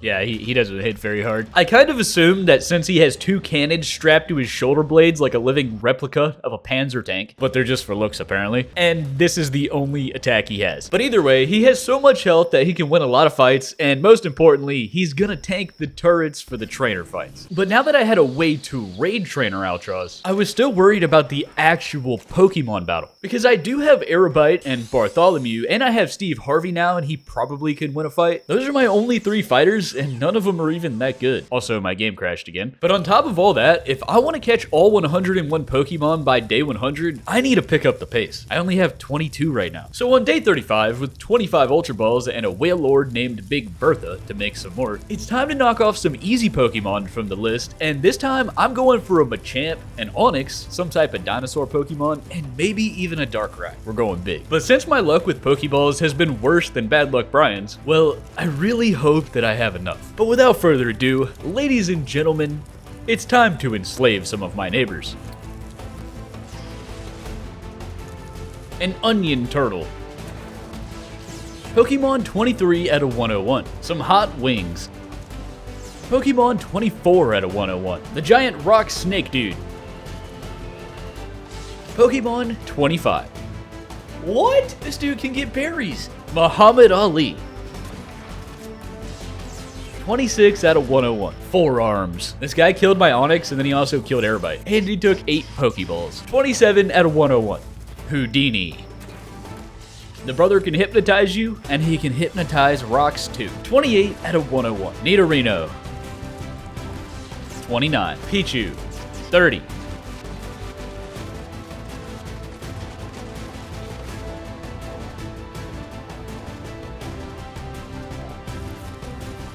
Ghostface. 31. Travis Barker. 32. Arcanine. 33. Ghastly. 34. Meryl. 35. Mothra. 36. Harambe Jr. 37. Beyonce. 38. This onion. 39. Ty Rogue. 40 out of 101.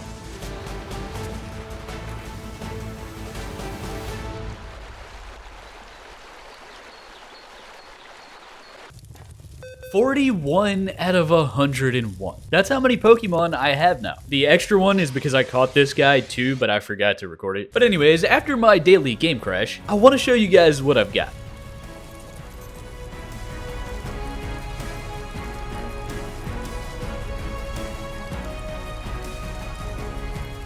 These are the new recruits. We've got ourselves a Ghost, an Onion, a Furby, a miniature Dr. Phil, a mustard-colored Hypnotist, and even a Titanoboa that just started a cycle of trend.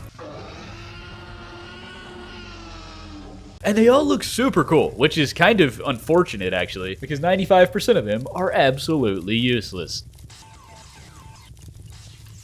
But I also have these two guys, and I meant to put them out a second ago, but I forgot they were in my hotbar. But anyways, these 4 gentlemen right here on top of the Poke Center are gonna help me take down Trainer Altross and help us save El Chapo. And let's see what they can do. First up is forearms. Now, this brother not only has overdeveloped forearms, but he has 4 of them.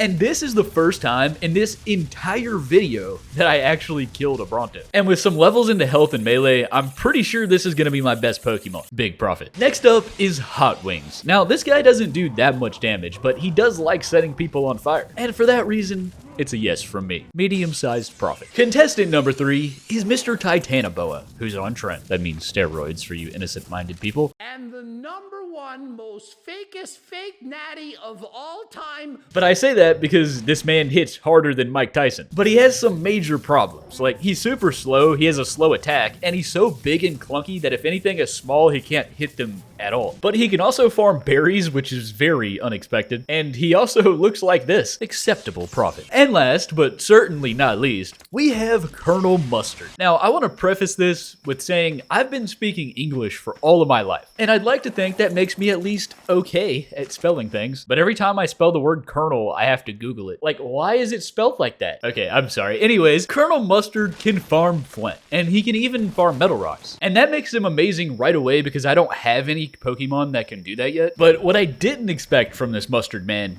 was this. He hits pretty hard, and that's pretty cool. But he also has a left trigger attack, something that most of these Pokemon do not have. And it does this.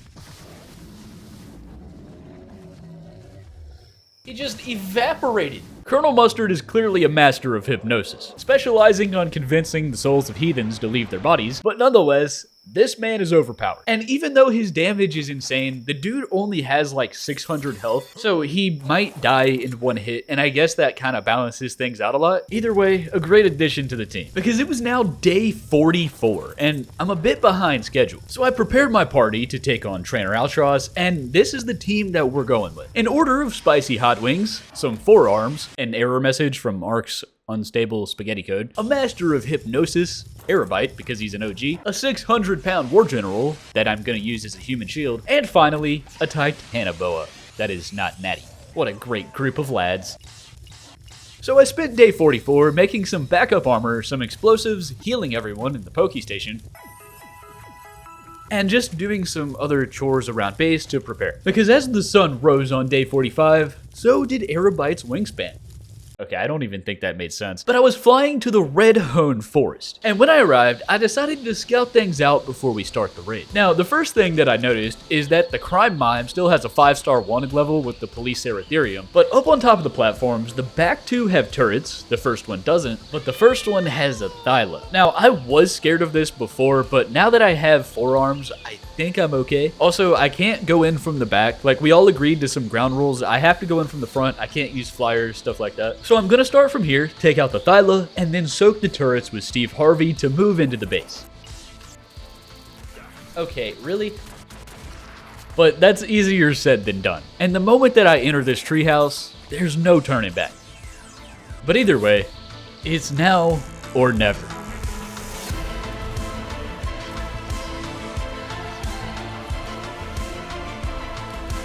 Oh no!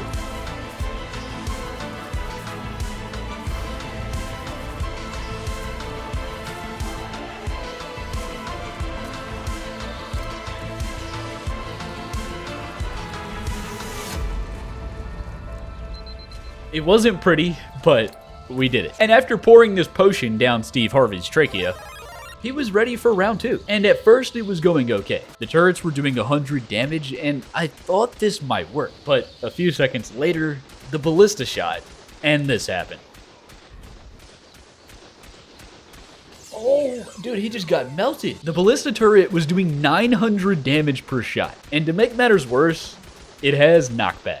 And Steve Harvey was actually glitched, by the way. I'll explain that more later, but he had less health and he was taking more damage than he's supposed to. But at this point, I thought it was over, and I was gonna have to come back later. But then, I noticed something. Wait a minute. He left the generator exposed. Rookie mistake, boys. If there's one thing I learned from the PvP days, it's that flame arrows are overpowered. Because if you try to shoot any explosives at a generator, the turrets will just knock them out of the air. But flame arrows, they always work. Always protect your generators, fellas. But anyways, the turrets were down, and all that was left to do was to break into the base. At least, that's what I thought. Because the ballista turret was still powered up. Maybe it doesn't even need power, I'm not really sure, but either way, that thing wanted to impale me. But I still had a chance, because ballista turrets are super slow, and if I have some C4, I might just be able to outrun it. Wish me luck, boys. Well, that was close. The ballista tried to shoot me, but it can't because I'm underneath. But now I'm at the door, and it's still not over yet. I can hear a dire bear. Ladies and gentlemen, it's time to take on Trainer Altross.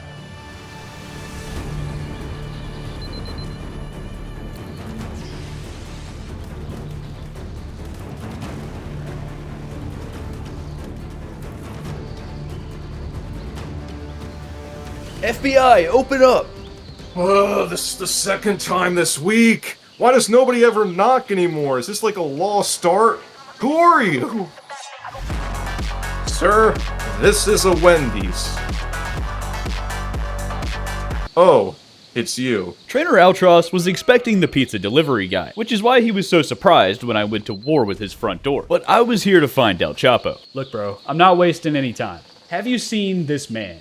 Hold on a second, man. Ugh, my eyesight is terrible. Let me... Trainer Altross was clearly hiding something. I mean, the dude pretended he needed sunglasses to read, and then he tried to distract me. Wait a second, I know that guy. That's the pizza delivery guy. Yeah, you know, Juan, the pizza dog, he comes by, gives good tips at Wendy's. Dude, what are you talking about? He went on for a few minutes, and I'm not gonna lie, it almost worked. Yeah, Juan the Pizza Don. He also sells Bronto burgers, pretzel colas, a tri-carrot-top salad bar, dimorpha donuts, and even Cryolopha sundaes. Okay, that does sound pretty good. But stop distracting me. And then I threatened his life. I know that you know where El Chapo is, and I also know that this stone tree platform takes 29 C4 to destroy it. No.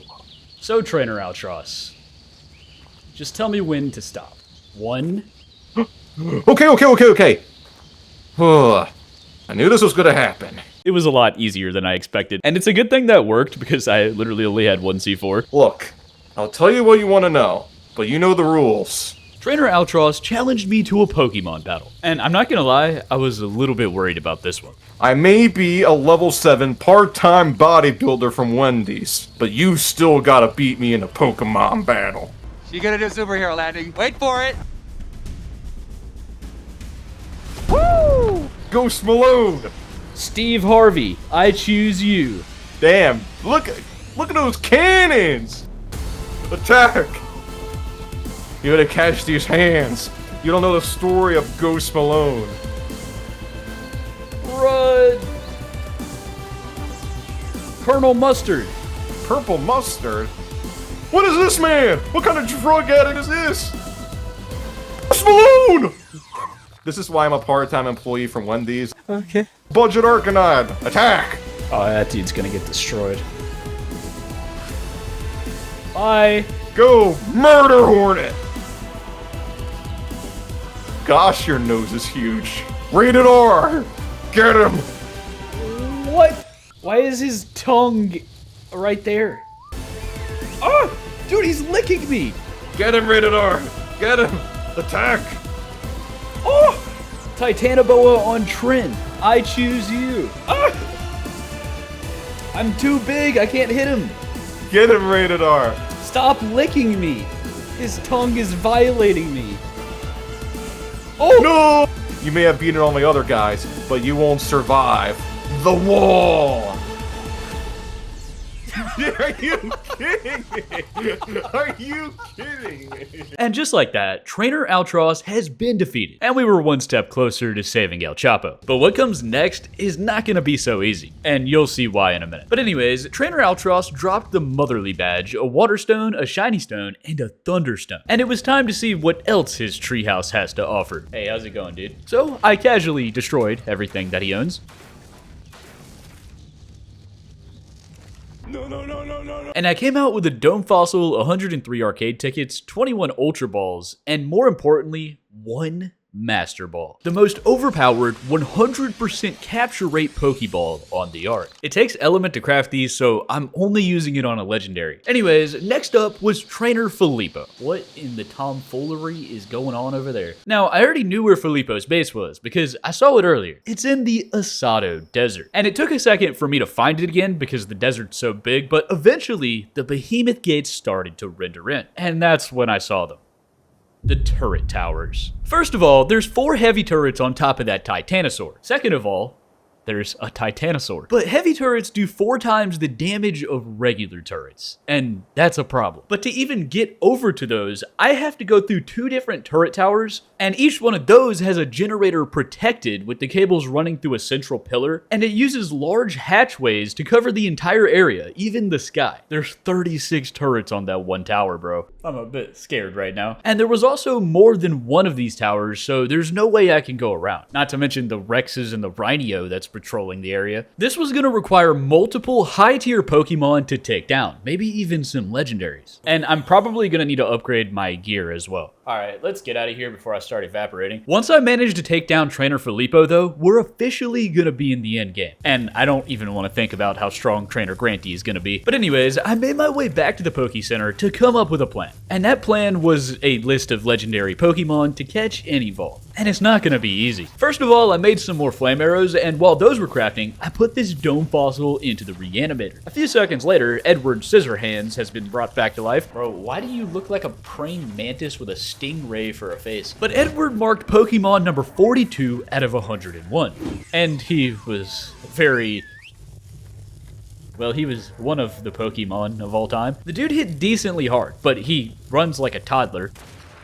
So I fired him on the first day. But anyways, over at Sir Gigambling Pithecus's arcade, I was getting super close to purchasing a Gengar. And I was a little tempted to spend my entire life savings on some element so I could craft some more Master Balls, but I decided to wait for now, because it was now day 49. And I had 4 objectives. First, I need to evolve Charmeleon into Charizard. Then I need to kill a Deathworm, borrow his horn, and trade it for a fossil. Then I need to use these water stones to summon Articuno, the legendary blue obelisk Pokemon. And I need to start just catching every Pokemon I see that I haven't caught yet. So as day 49 began, I sent Edward Scissorhands to the Gulag, and I set out for the blue obelisk, because it was time to get our first legendary. Now, these legendary Pokemon are not easy to catch. In fact, Ultra Balls don't even work. But I do have this one Master Ball, and I have a feeling this guy's gonna be worth it. So I placed my water stones inside, pressed the right trigger on my controller, and as the portal began constructing, I was ready for battle.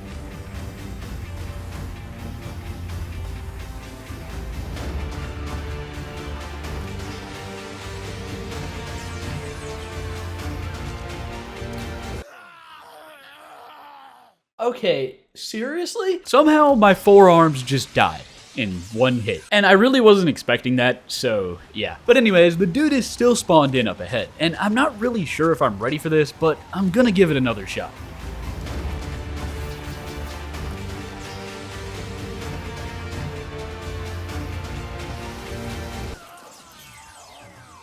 Unfortunately, I'm inferior. Articuno is a bit stronger than my Pokemon, just a bit. But I was determined to catch this guy, and I had an idea. So I pulled out my long neck, got decapitated, and on my second attempt, I tried something different. See, Articuno is faster than the speed of light, and that normally would be really bad for me, but I think he's a bit too fast. And I managed to get him to like fly in a circle where he was moving way too fast to hit me, and that was working pretty well until this happened.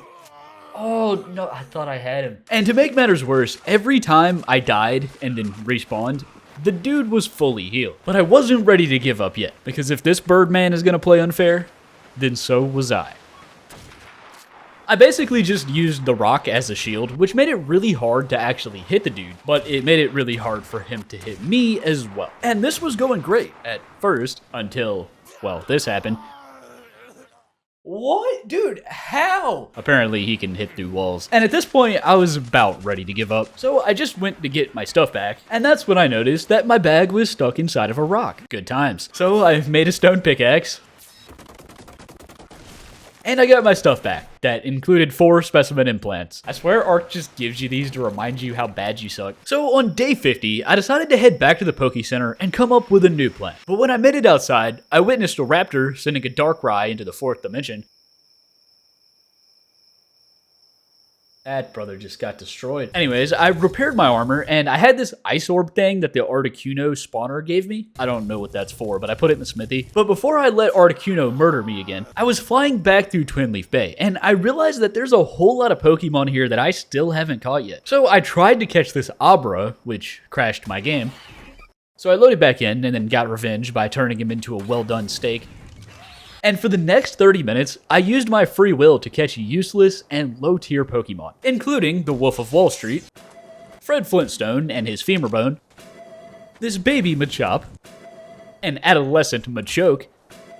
Those are the 2 phases of Machamp, by the way, back when he skipped arm days. The triple Birdman. And I tried to catch this Rhydon as well, who actually would be half decent, but after the man broke free 7 times, I accidentally murdered him. And then his body kept sprinting in place, which was kind of creepy. But anyways, I finished off my day by witnessing Steve Harvey's cousin experiencing gang violence and catching 1 more Pokemon, this little Gloom guy. And these guys mark Pokemon number 43 all the way up to Pokemon number 48 out of 101. We're almost halfway there, boys. But it was now day 51, and it was time to shift my focus back on the real goal and come up with a plan. Now, as you may have noticed, the Articuno guy is a little bit stronger than me, but so is trainer Filipo. And I think I really need this guy for the raid if I want to stand any chance against that man. But in the meantime, I'm also gonna need some more firepower. And that's where the Monkey Merchant's trade from earlier comes in. Ladies and gentlemen, it was time to take on a death worm. So I mined some obsidian and some crystal. I made a riot shield and I made some more ultra balls, and I set out for the Asado Desert to find an Alaskan bullworm, or a death worm, either way. But these guys aren't the easiest to find, because unlike all the other heathens here, some of them more heathenish than others, death worms live underground, and they only come out when it's time to commit a violent felony, kinda like Jeffrey Dahmer. And the easiest way to find one without getting jump scared is to use the orbit camera to look under the map like this. And there's only a couple that are spawned in at one time on this map, but after a few minutes of searching, I found this. Look at him standing there menacingly. So I cleared the area, pulled out my favorite shield that I use during riots, and when you see the sand moving like that, it means he sees you. Now, it's been a while since I've done this, but I really wanted to do this the old school way, with oil jars and fire. But basically, the riot shield fully protects you from any hits until it breaks. And you lead this gentleman over the oil spot that's on fire, and yeah, that's ARK from 2017. And I got him about halfway down from that, but I also wanted to try something else. So I summoned a colonel named Mustard. I eviscerated that man. And then I perished. Okay, bro, I didn't know he was gonna hit me too. But after a somewhat significant amount of time had passed, I got my stuff back. I used some hot wings as bait to catch a worm. And I committed some more arson on a very large invertebrate. Or actually, this guy probably does have a spine. I don't know. I committed arson on him though. And then I finished him off with 4 punches to the jaw. Okay, I probably should have just done that from the start. Anyways, the only thing left of that man was his deathworm horn. So I stole it, and I headed back home to grab the artifact of the strong from my smithy and make the trade. Hello, sir. I would like to make a trade. It was a pleasure doing business with you, sir. So, what are you planning on using that deathworm horn for anyway? I'm going to become a Rhydon, silly. Fair enough. And just like that, we secured the Jaw fossil. And it was time to visit Furious George. The Tyrantrum marks Pokemon number 49 out of 101. And after naming him Mr. T, he had 1000 health and 385 melee, which isn't the best. But I still had high hopes for this guy. So I decided to test him on Hannah Brontana over here. And what I'm about to say next, I say with a heavy heart, but this man is abysmal. 300 damage per hit wouldn't be too bad if he could hit more than once every 10 seconds. Yeah, sure, just take a lunch break in between each hit. And combining that with his low base health, well, the dude just lost to a Bronto. Okay, I'm genuinely disappointed right now. But there was still a little bit of hope, because after using my forearms to get some revenge, I put some levels into Machamp, and he's at 9k health now. And even though Mr. T was a disappointment to his family, I had another plan to catch Articuno. I just needed some resources. So I spent the rest of day 53 cosplaying as a farmer, finding the worst red supply drop of all time, one hollow scope attachment. Nice. And crafting a 2x2 stone trap. Because on day 54, well, I found some element in this purple supply drop, but I also sit back out for the blue obelisk. And what I saw next left me flabbergasted. Because this Articuno looking man has went from 18k health to over 90,000. What? The brother has ARK survival evolved. And there is a not so logical explanation for this, and I'll show you guys in a second whenever I actually figured it out, and that's pretty soon. But right now, I had to catch this dude before he healed up, because if he gets to 90,000, this is going to be impossible. So I set up a trap as close to the obelisk as ARK would let me, summoned a colonel that likes mustard, and I got his attention by sniping him in the pancreas. The man was a little angry, which was fair, and I was safe inside my trap. Everything was going to plan. But I was expecting Hypno here to be able to damage him through the wall because it just looks like this type of attack would do that. I mean, we're playing ARK after all. But lo and behold, it did not, even when I went to the doorway. So I had to take matters into my own hands, literally. A few seconds later, I started shooting. And yes, this is super cheesy, but I'm playing ARK right now, and I mean, we always trapped the dinosaurs anyway, not to mention the other 25 exploits I use every video. But anyways, the dude was low. So I pulled out the Master Ball, yeeted it into his earlobe, waited patiently, and ladies and gentlemen, we got him.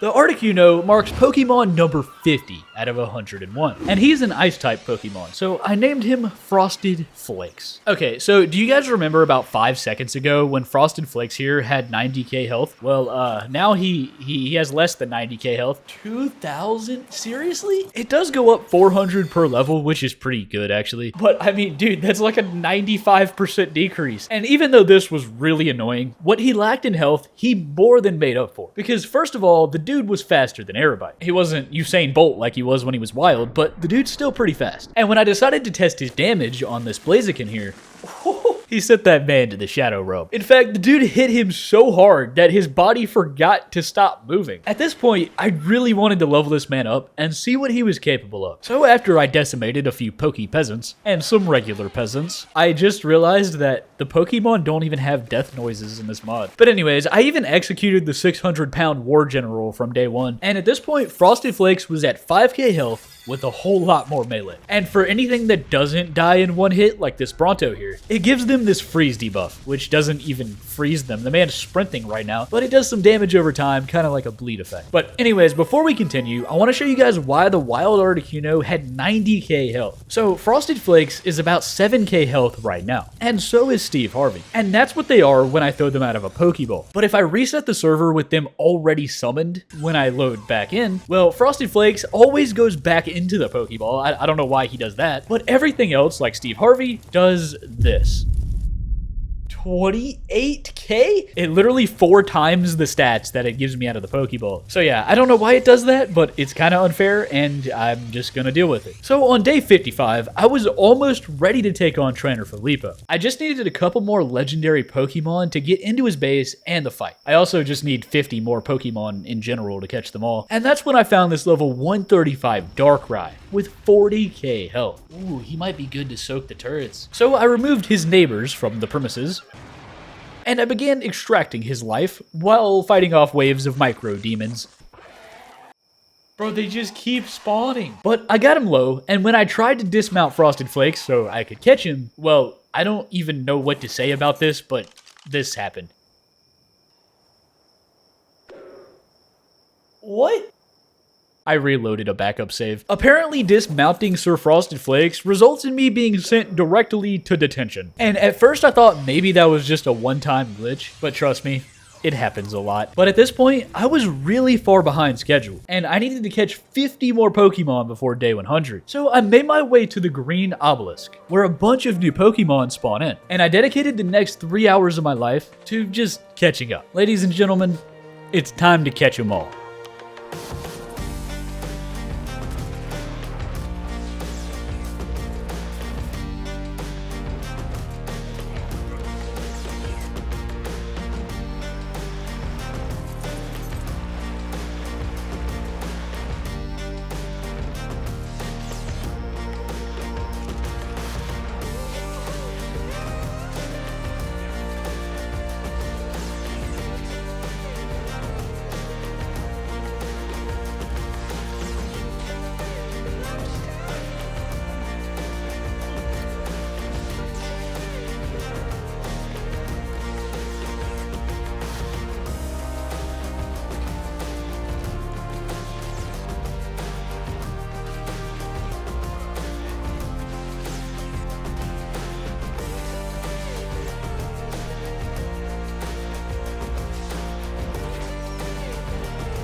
And just like that, I was back on pace. Because after my daily game crash, day 58 began. And to be honest, most of these Pokemon are kinda useless, but I wanted to test out 2 of them specifically. And first up was Rapidash. But I should have named him Rapid Disappointment. Because first of all, well, he can't carry anything.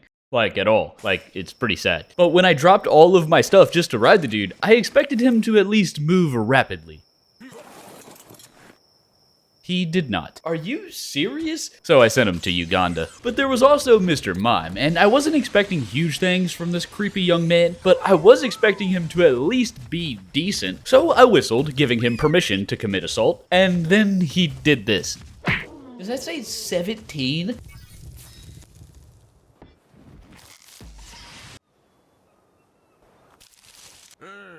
But anyways, the point is to catch them all. And there were 2 specific Pokemon I really needed to take on Trainer Filipo. And the first was Darkrai. He's considered a legendary Pokemon in this mod, which is why Ultra Balls can't catch him. So I need to craft a Master Ball for that guy. And there was one other guy that I need to take on Trainer Filipo. Because right now, my party is Aerobite, Steve Harvey, Forearms, Colonel Mustard, and of course, Frosted Flakes. But honestly, Aerobite is not that good. And that's where this spicy lizard comes in. Ladies and gentlemen, I'm gonna replace Aerobite by evolving Charlie into a holographic Charizard. But it's definitely not gonna be easy. Because this little guy right here, Charlie the Charmeleon, he has to slay a Fire Wyvern.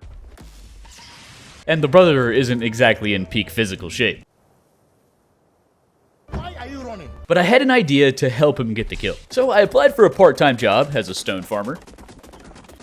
And then my game crashed again. So I used the Titanoboa on Trin to farm the stone the second time. Yeah, I forgot this guy could do that. And I blackmailed Colonel Mustard into farming some thatch for me because I needed 4,000 of each resource to make 4 behemoth gateways and 2 behemoth gates. And you might see where I'm going with this. Because on day 59, I set out for the Wyvern Scar. And after trying to catch this Doug Trio dude that I found, failing to catch this Doug Trio dude that I found, I became naked because 2 mosquitoes removed my pants. And then I failed the Doug Trio catch 2, 3, 4, 5, 6, 7. I failed to catch the guy 8 times, but eventually I got him. Bro, these Great Balls are terrible. And BIGDAWG marks Pokemon number 61 out of 101. And I couldn't test him just yet because he's the first Pokemon I've seen so far that needs a saddle, which is pretty interesting. But anyways, after repairing my broken pants, I made it over to High Kanto, and it was time for Charlie to slay a Fire Wyvern and become a man. I was scouting the Wyvern Scar to find the lowest level Fire Wyvern possible so he could even stand a chance, and there was a level 25 right here at the front. So I kept that in mind, and I scouted the rest of the Scar just in case there was like a little level 15 weakling or something on the back. But the back part was really scary, and the dudes were all like level 155. Okay, we're not going over there. So after my daily game crash, and my second daily game crash, is it too late to play Minecraft? It was time to execute the plan. So I cleared the area by removing Mr. Mantis. I became the proud owner of a trap house. And I left these little gaps on the side that were big enough for me to fit, but not Mr. Fire Wyvern. The goal was to lead him in and then get out the side. But when I headed down to get the dude, he was surrounded by a couple other Wyvern bodyguards. I needed to get him alone. And I was thinking about how I was gonna do that when this happened. Oh! The Lightning Wyvern was on me, and I thought I could take the dude because he really wasn't hitting that hard. But a few seconds later, he harnessed the power of electricity. Oh, this is bad. Aerobite's prefrontal cortex was being fried at this point, and I was panicking at the disco. And when I realized that Aerobite was slower than the Wyvern, well, I just had to watch as he got eviscerated. But I managed to survive somehow, and when I summoned a bowl of Frosted Flakes, that brother didn't stand a chance. It's not every day you get to eat breakfast cereal while slaying your mortal enemy all in one fell swoop. And I was trying to avoid using this guy because he makes me fall under the map, but he was actually perfect for the job because he sent all of the Fire Wyvern's friends and family to their demise. He was way faster than Aerobite and the Fire Wyvern, and it was super easy to convince this man to follow me all the way into the trap. But after I closed the door, slipped out the back, and then landed on the grass, well, here's where things went wrong. Because I was really hoping that I could dismount without falling under the map. But when I pressed the Y button, lo and behold, it happened again. I didn't instantly fall, but I also couldn't move, and then my head started looking like a refried bean for some reason. But a few seconds later, it happened, and I fell into the 4th dimension. And when I reloaded my save, I realized that every time I do this, it randomly kills the dude, and then I have to go back to the Poke Center to heal him. So every time I use him, he's going to die. Why, bro? But anyways, Mr. Fire Wyvern was in the trap, and he was ready to help me evolve Charizard. So I placed a few rifle bullets into his clavicle, and with his health really low, it was time for Charmeleon to finish him off and become a man. Now, both Charlie and the Wyvern are immune to fire damage, but Charlie has 300 health and he hits super weak, and the Wyvern has way more health and he hits super strong. This was gonna be a problem. So I was trying to distract the dude and keep him within range for Charlie to finally get a hit off, and then this happened.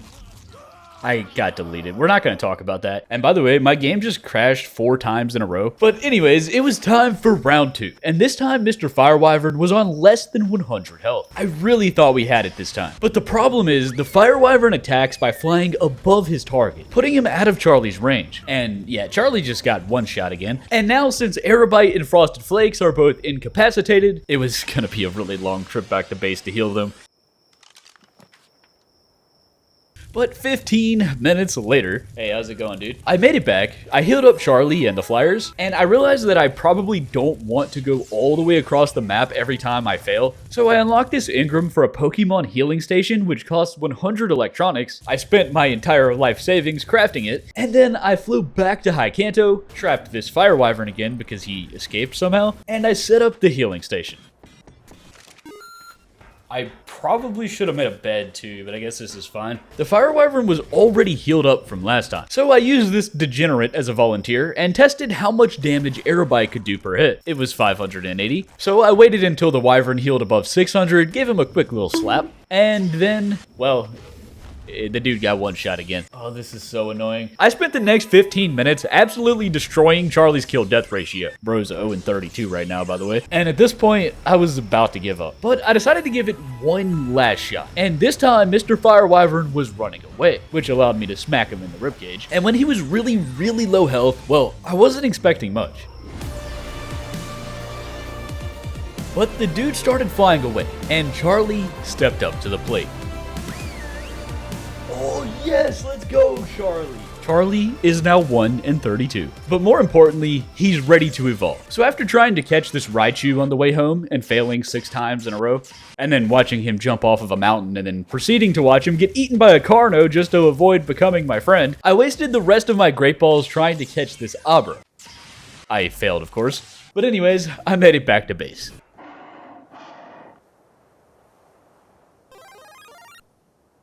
And this spicy lizard marks Pokemon number 62 out of 101.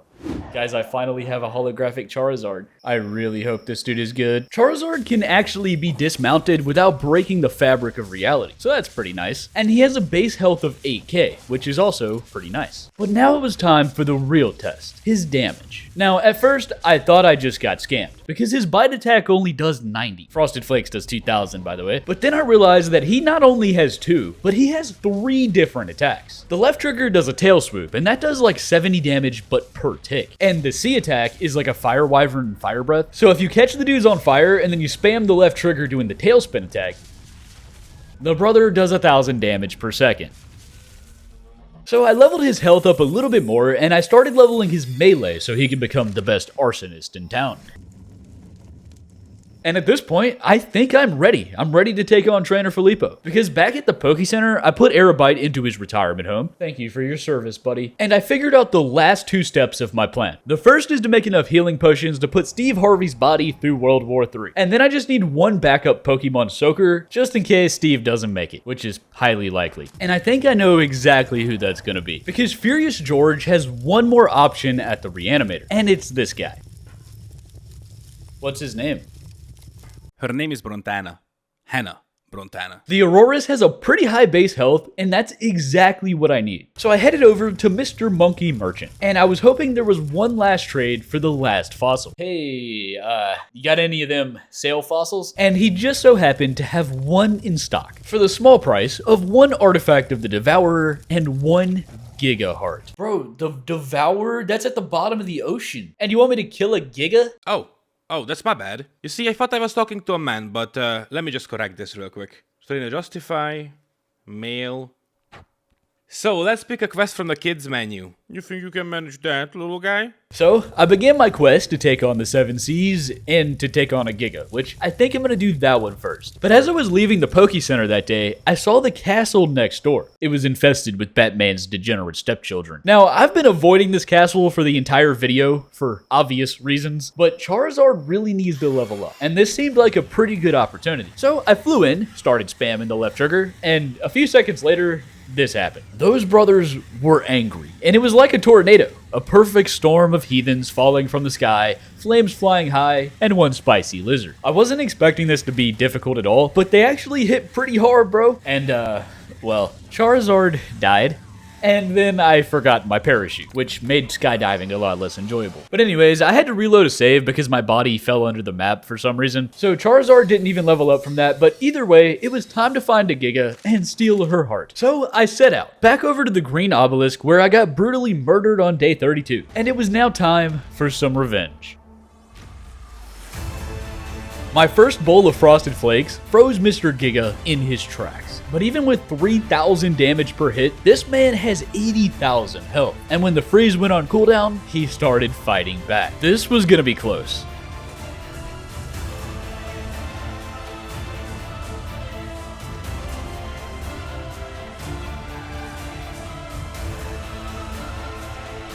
Mr. Giga was down. And now all I had to do was dismount to grab his heart.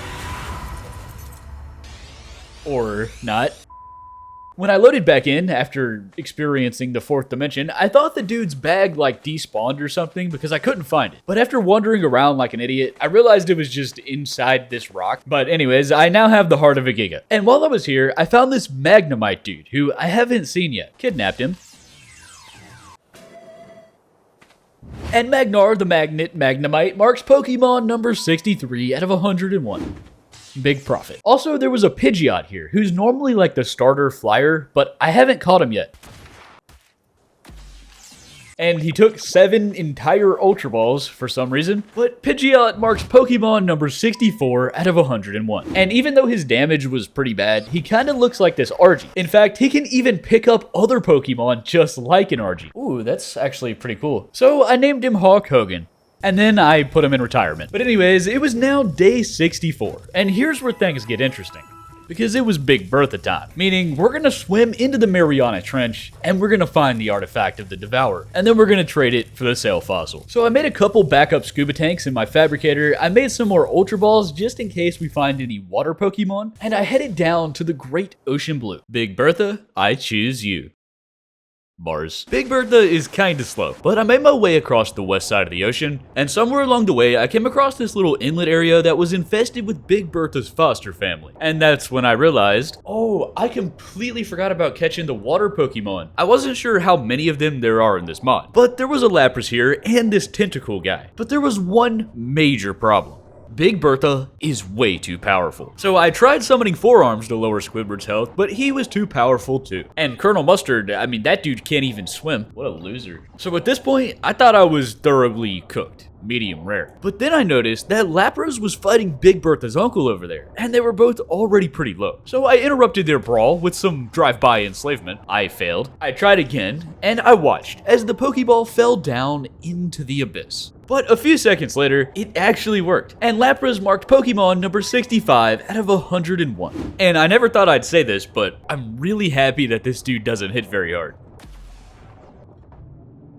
And just like that, Squidward Tentacle marked Pokemon number 66 out of 101. But anyways, it was now time for the main event, because after swimming down into the Mariana Trench and making my way to the south, I saw 2 of Squidward Tentacle's fathers. He has 10k health, bro. I really didn't want to mess with that man, so I tried my best to avoid both of them when I saw 2 more of Squidward's fathers. How many fathers do you have? But luckily, I made it. Because over here in the seaweed, or whatever this is, there's a little shipwreck, and there's also the artifact of the Devourer.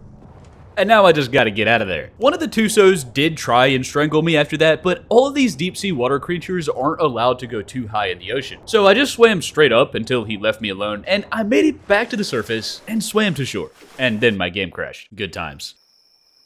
But anyways, it was now day 65, and after healing up some injured young lads and repairing my armor, the trade was ready. 1 gigaheart and 1 artifact of the Devourer. Thank you for choosing us, sir. The Sail Fossil was the final craft at Furious George's Reanimator, but Mr. Auroras marks Pokemon number 67 out of 101. And for those of you that are halfway through typing your comment about 6-7, this is your chance to delete it. You know, you don't have to comment that. But I named this man Lebronto James, and we set out for a test drive. Right off the bat, I noticed this man's 8,000 base health, which is pretty awesome. But his damage, on the other hand, well, let's just say he can farm berries. And he can kill a trike. It just takes 5 minutes. But the reason I caught this man was not to do damage. It was to be a bullet sponge. Every Lebronto's dream. And with his amazing health scaling, I think I can pump it up past 30 to 40,000 if I level him enough. Ow. But anyways, now that I have a full party to raid Trainer Filipo, there was only one small thing left to do. I needed some health potions. So I spent the rest of day 65 farming berries by stomping on them with Lebronto James, leveled his health up a little bit, and then I did that for another 30 minutes all the way into day 66. But when I finally made it back to base, I put a few thousand wood into the forge to make some charcoal, I queued up 30 water skins, and I collected enough water to drown a fish. And it was time to craft some really expensive water. But when you shove 100 blueberries into this bottle of very expensive water, they become health potions. And now that I had 30 health potions ready to go, a bullet soaker, and a party of really strong Pokemon, I'm ready for the raid, and I'm ready to take on Trainer Filipo. So I made a little fob with a healing console, a Pokeball storage, and a bed in my smithy. And as the sun rose over the island on day 67, I set out for the Asado Desert.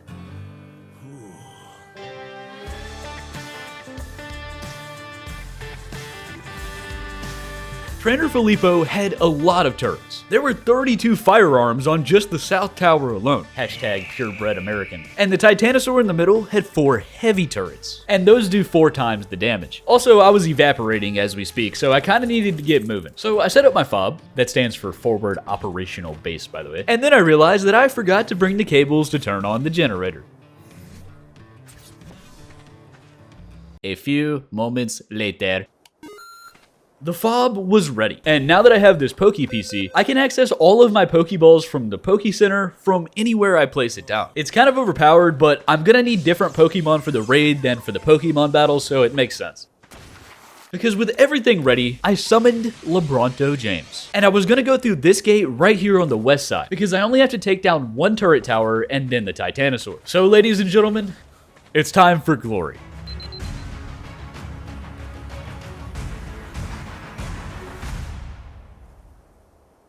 Trainer Filipo's front lawn was crawling with degenerates. Also, I fell under the map again. What? Really? Anyways, the moment these turrets shoot me, I'm pretty sure that those heathens are gonna attack. Is that man's name Barack Obama? But luckily, the turrets aren't gonna start shooting until I enter the gate. And I can use this to my advantage. All right, I'm gonna like shoot them and see if they'll come over to me.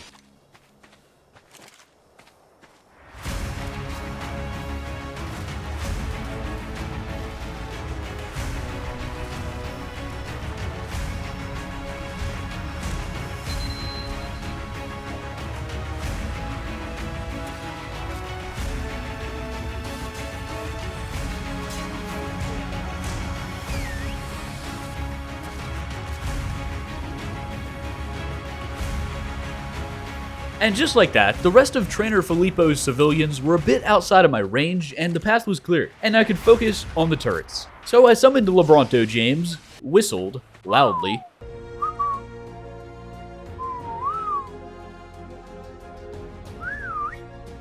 and then I watched as that brother attempted to sprint.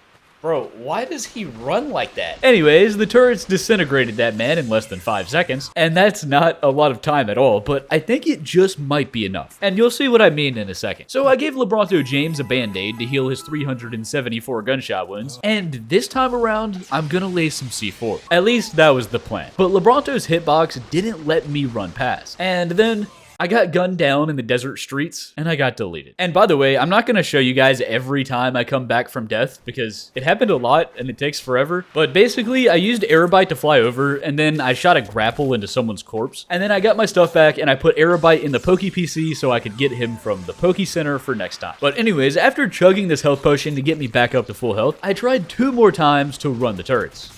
And the second time, I did get a lot closer, but not close enough. I tried 3 or 4 more times, but after a few attempts, I realized there's no possible way I can place C4 down before I get shot. But if I can survive just long enough with the riot shield to get myself angled perfectly under that wall on the front right corner, I might be out of the turret's line of sight. But this is my last chance at making this work. Well, I whistled Lebronto James like normal, and then this happened.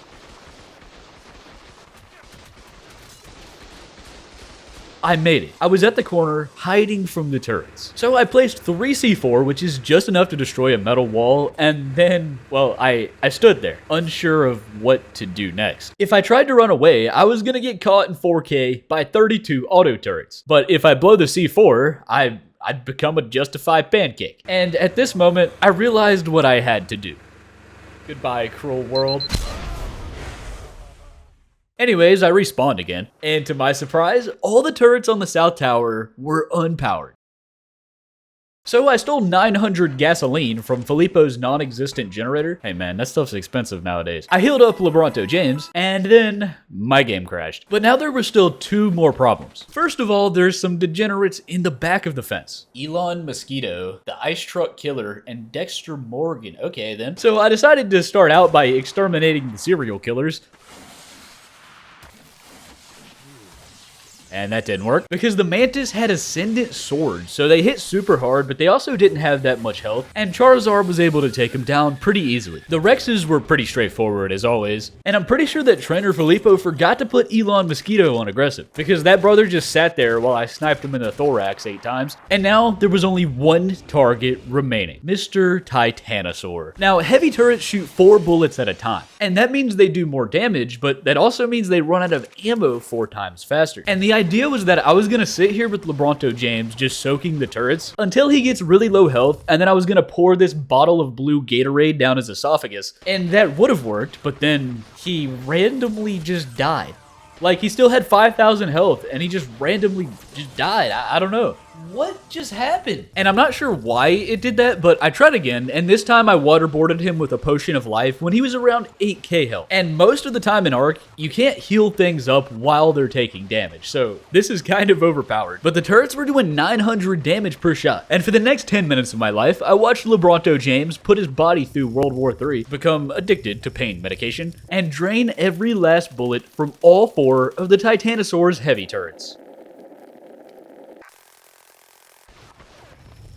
Oh, there it is. I think they're all out. I think the turrets had about 200 bullets each, which meant 50 shots per turret and 200 shots total. Lebronto's officially a war veteran, but it wasn't over just yet, because when I flew up to the platform on Charizard, Trainer Filipo was inside. Trainer Filipo, and he was already expecting me. You're the new guy, right? Bro, didn't you read the sign?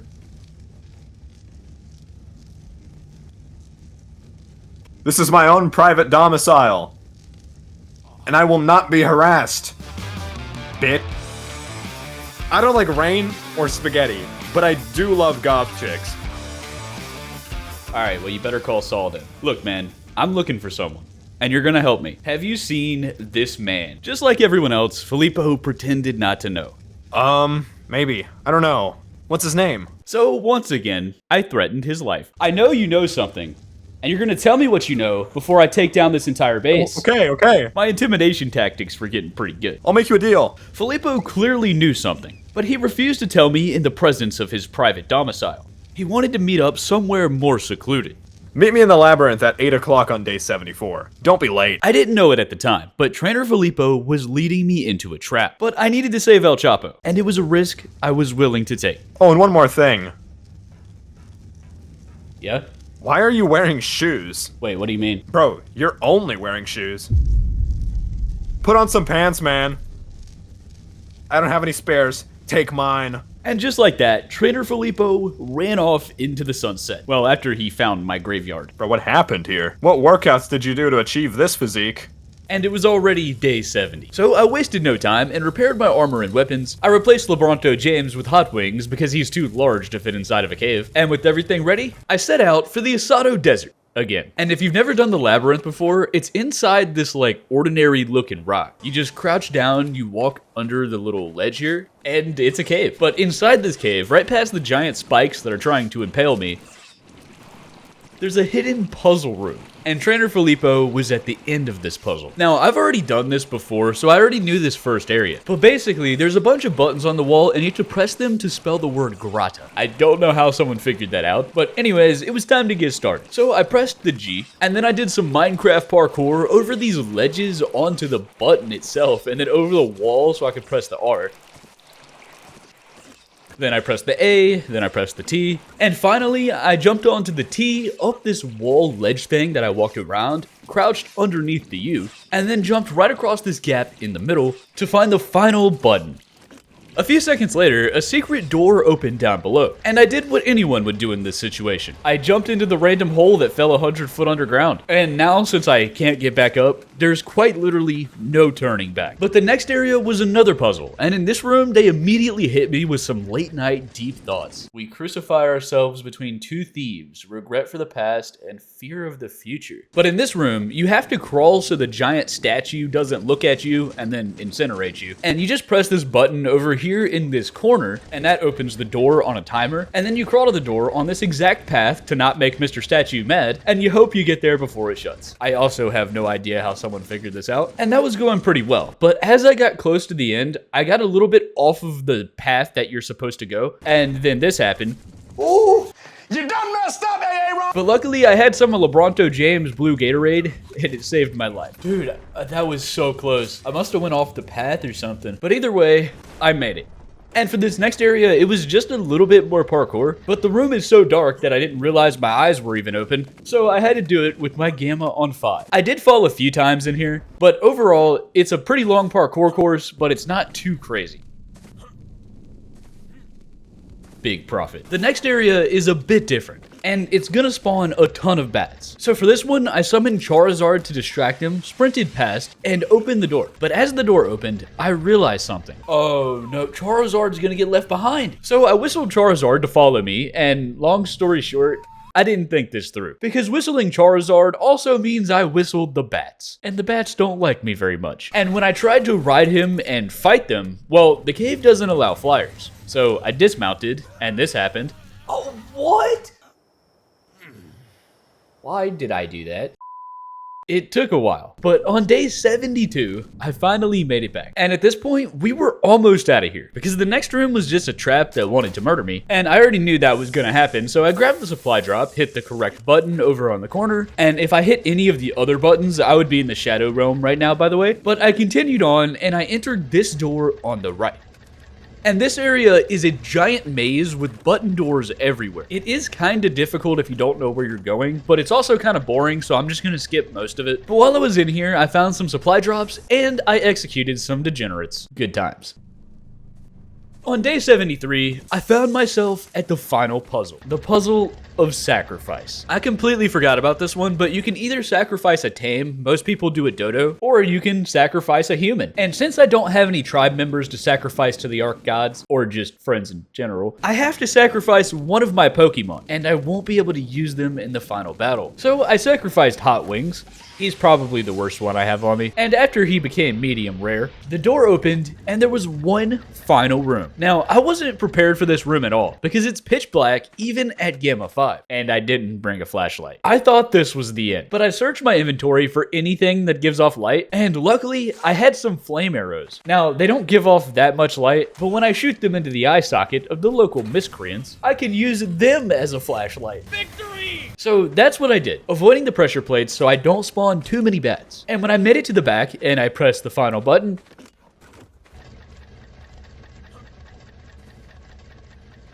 things started to get serious. All right, Filipo, I'm here. No more games.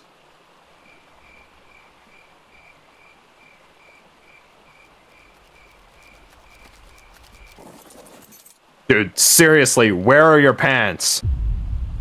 I'll have you know, I have a girlfriend. Bro, it was the bat. The bat destroyed my pants, okay? But after a slight misunderstanding, I confronted him. Oh, Trainer Juztify, did you really think that I asked you to come here just to talk? Everybody in this world wants to fight me, I guess. Blue Ninja, I choose you.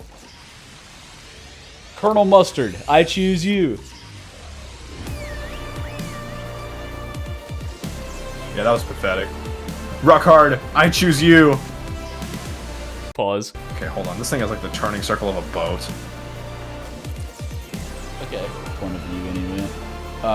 Oh, Titanoboa on trend. I choose you. Oh, let's go. You better be ready for an unfair fight now. Toast, I choose you. Go get him. Raichu. Bro, your biceps are the size of your legs. Hit some leg. Oh yeah, this is fair. Bro keeps sneezing. Yeah. My sleep paralysis demon. I choose you. Oh, he has 50k health. Oh. Oh, Charizard just almost killed me. Oh no. That's not part of the rules. My game just crashed. Dude, Darkrai's just aura farming. Look at this guy. Dude, look at him. He's moving so slowly, and then he's got like a sperm cell on his head. And he's really going at it. That was nothing. Just wait until you see Baja Blastoise. You're 111 damage. Whoa. Yeah, bro, just put him out of his misery. Alright, those guys were disappointments. But you're not ready for the final challenge that I have. Say hello to Toaster. Toaster, turn around, buddy. No, they're over there. No, you're gonna... Charizard, get him, bro! You may have killed Charizard, but have you ever had breakfast cereal? Frosted Flakes, I choose you. Oh. Oh! Oh! Get him. Black screen text for next. So, Filipo's Zapdos, named Toaster, just murdered me, and that's definitely against the rules. But when I made it back, Frosted Flakes had killed Zapdos, and I won. So I jumped down into the pit of doom, and just like that, Trainer Filipo has been defeated, and we were one step closer to saving El Chapo. I'm just gonna dispose of this real quick.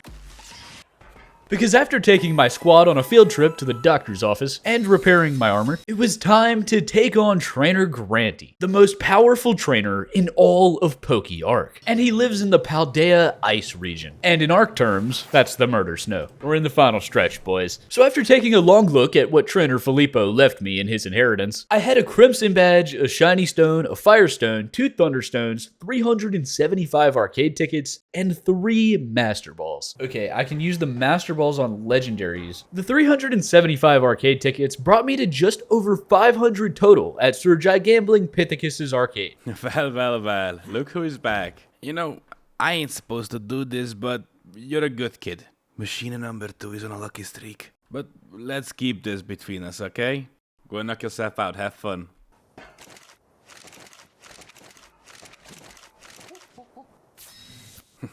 It's like shooting fish in a battle. So I bought this Gengar for 200 and this Absol for 300. And they mark Pokemon numbers 68 and 69 out of 101. Only 32 more to go. I decided to name my Gengar Gengavitis because I think he might have it. And I named my Absol Sir Earlobe III because he has a very large and very dangerous earlobe. Anyways, Gengavitis was a menace to society. Not because he was good, but because he just goes around licking people for 58 damage. And yeah, that's about all he can do. Sir Earlobe III, on the other hand, was actually pretty solid. It's just kind of unfortunate because this late in my run, I have so many better options. So yeah, I don't think I'll be using either of these guys, but I do still need to catch them all, so it was worth it. But anyways, it was now day 76, and it was time to come up with a plan. In the next 24 days, I need to catch the remaining 32 Pokemon, and then I somehow have to raid the strongest Pokemon trainer on the Ark, Trainer Granty. So I made my way to the Paldea Ice region to see what we were dealing with. And what happened next? Well, I'll let you see for yourself. Oh, those are tech gates. Wait, is that an Astrocetus? Trainer Granty had a full-on tech fortress with multiple turret towers, some void worms through that window, which by the way, this raid is gonna have multiple stages and be way more intense than anything I've done so far. And he even has some tech turrets on his base. I won't spoil too much yet, but just know that the ending of this video is very much worth watching. And I'm about to die from hypothermia, so it's time to leave. The plan was simple. Catch the remaining Pokemon, use the Master Balls to catch the remaining legendaries, and then level up the best legendaries for the battle. But there were still 32 Pokemon remaining. And that's when I discovered this. Wait, you can craft a Charizard saddle? Charizard has a saddle that reduces his damage taken, and I really wish I knew that earlier, but his saddle led me to looking a little deeper, and I found Lapra's paddle, which makes him swim like Michael Phelps, and I also found Mewtwo's armor, which gives 200 armor. Wait. I didn't even know Mewtwo was in this mod, but it takes 40 element to craft. That sounds like something Granty's gonna have and I'm not. So as the sun rose on day 77, it was time to go legendary hunting. And my first target was at the green obelisk. His name was Zapdos. And Zapdos requires 3 Thunderstones and 1 shiny stone to summon. I had just enough. And then I kind of like summoned him without preparing anything. Oh, why did I do that? And now I had to think fast. So I kind of freaked out and summoned Frosted Flakes to protect me, and I built this one by one. But while I was doing that, the dude was spawning. And a few seconds later, this happened. What?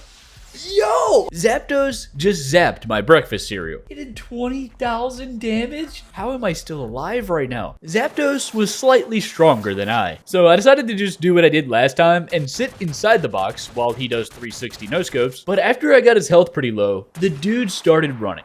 And then my game crashed. But round 2 went about the same as round 1. I lowered the dude's health. I somehow got atomized through a wall. Okay, really? I got my stuff back, and I went for the catch. It was kind of impossible to hit the dude while he was above me.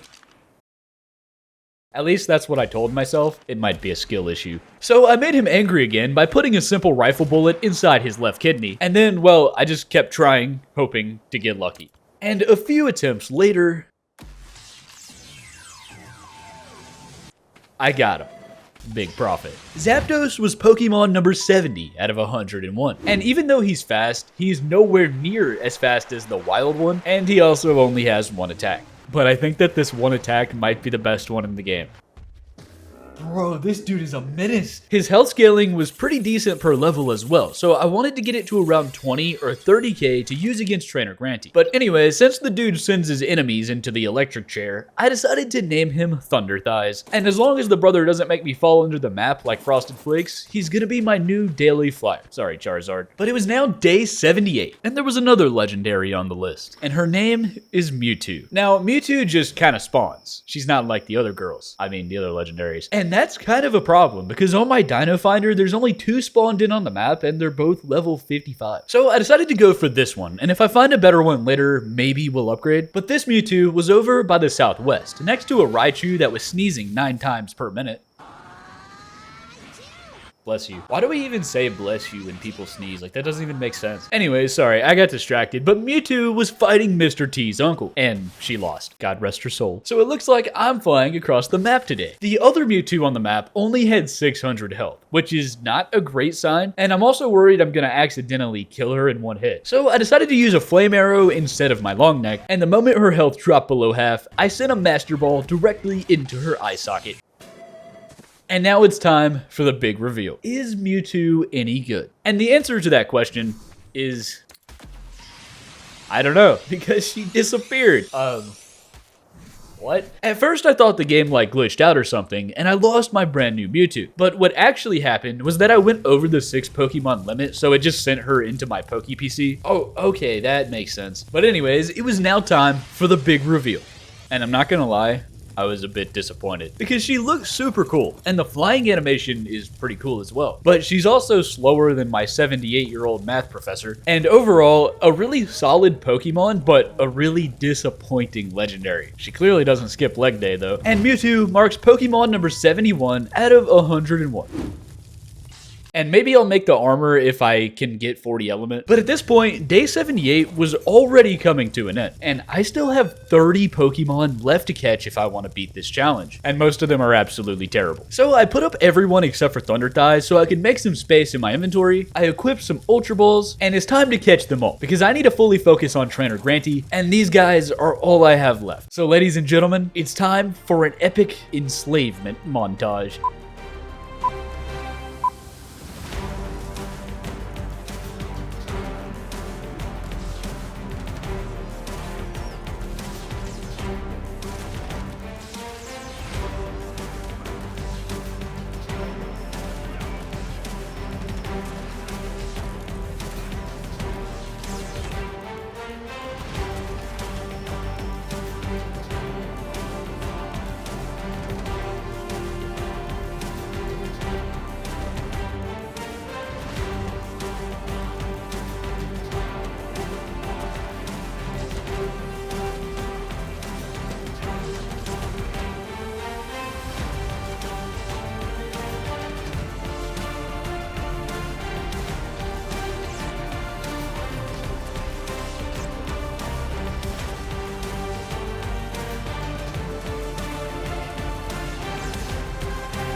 "99 out of 101. Guys, we've almost caught them all. There's 2 Pokemon remaining before I can take on Trainer Granty. And those 2 Pokemon are Darkrai and Moltres. And they're both really overpowered. So I repaired my armor and used 1,300 metal ingots to repair my long neck. I can't even escape inflation in a video game. But there was one problem. I only have 1 Master Ball. So I used the rest of my supply drop arcade tickets on the last 10 element, used the tech replicator in the Poke Center to turn it into element shards, became encumbered. Oh no, I'm fat. And crafted the most expensive engram known to man. Bro, why does it require 5 Tinto berries? But anyways, with Master Balls ready, I spent the rest of day 95 tracking this man down, roasting him at 400 degrees using a spicy lizard.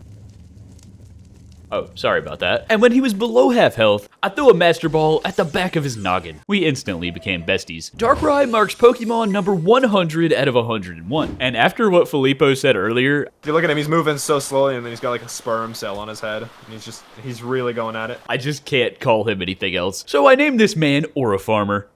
Bro, you guys are corrupting me with brain rot. But anyways, it was now day 96, and there was only 1 Pokemon remaining. Mr. Moltres. I assumed this man would be similar to Zapdos, and he was. He flamed me through the wall, and then I chugged some blue Gatorade so I didn't become crispy. But I couldn't even go near the doorway without dying, so I decided to use Thunder Thighs as a distraction.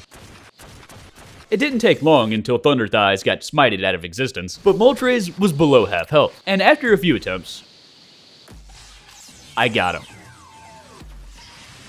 Moltres marks Pokemon number 101 out of 101.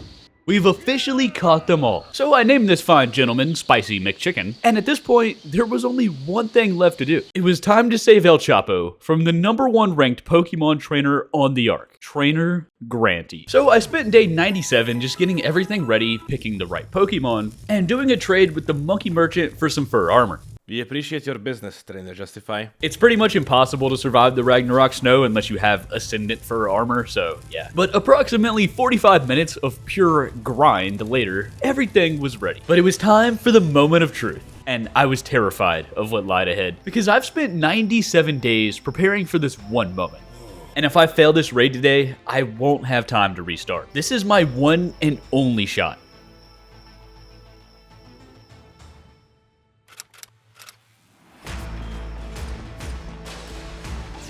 The plan was to blow the gate with C4, just like I did with everyone else. But since Aura Farmer can fly, and his stats are insane, I decided to use him as my soaker instead. And when I flew above the gate, the first thing I noticed was this little hidden rocket turret on the ledge. And I was kind of scared of that at the time, so I decided to go around to the right side and start with this tower. And I'm not gonna lie, this man really does have some aura.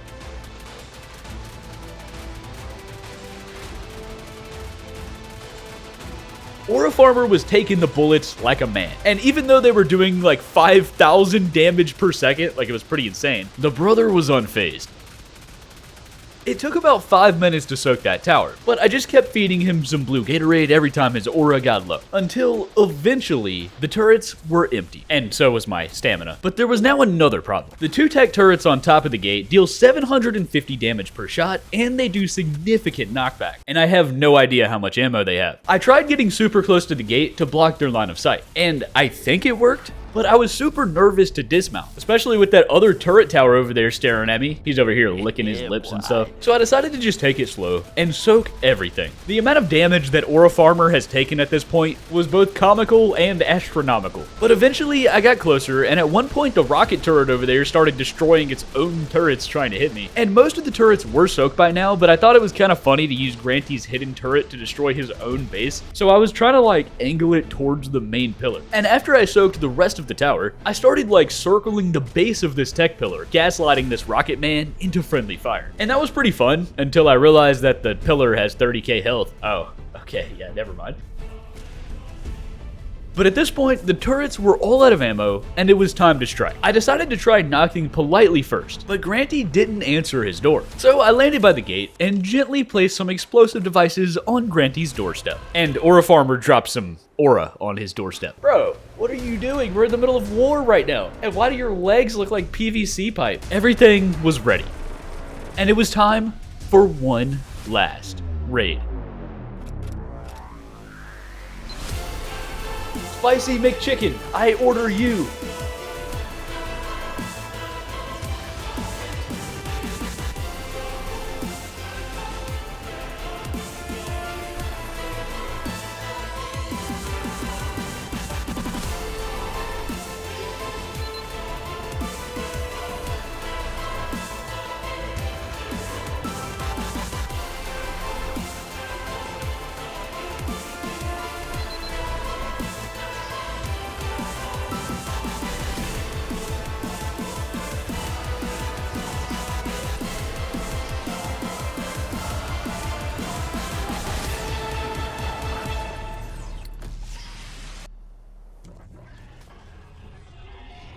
Trainer Granty's base put up a fight, but in the end, I made it to the final door.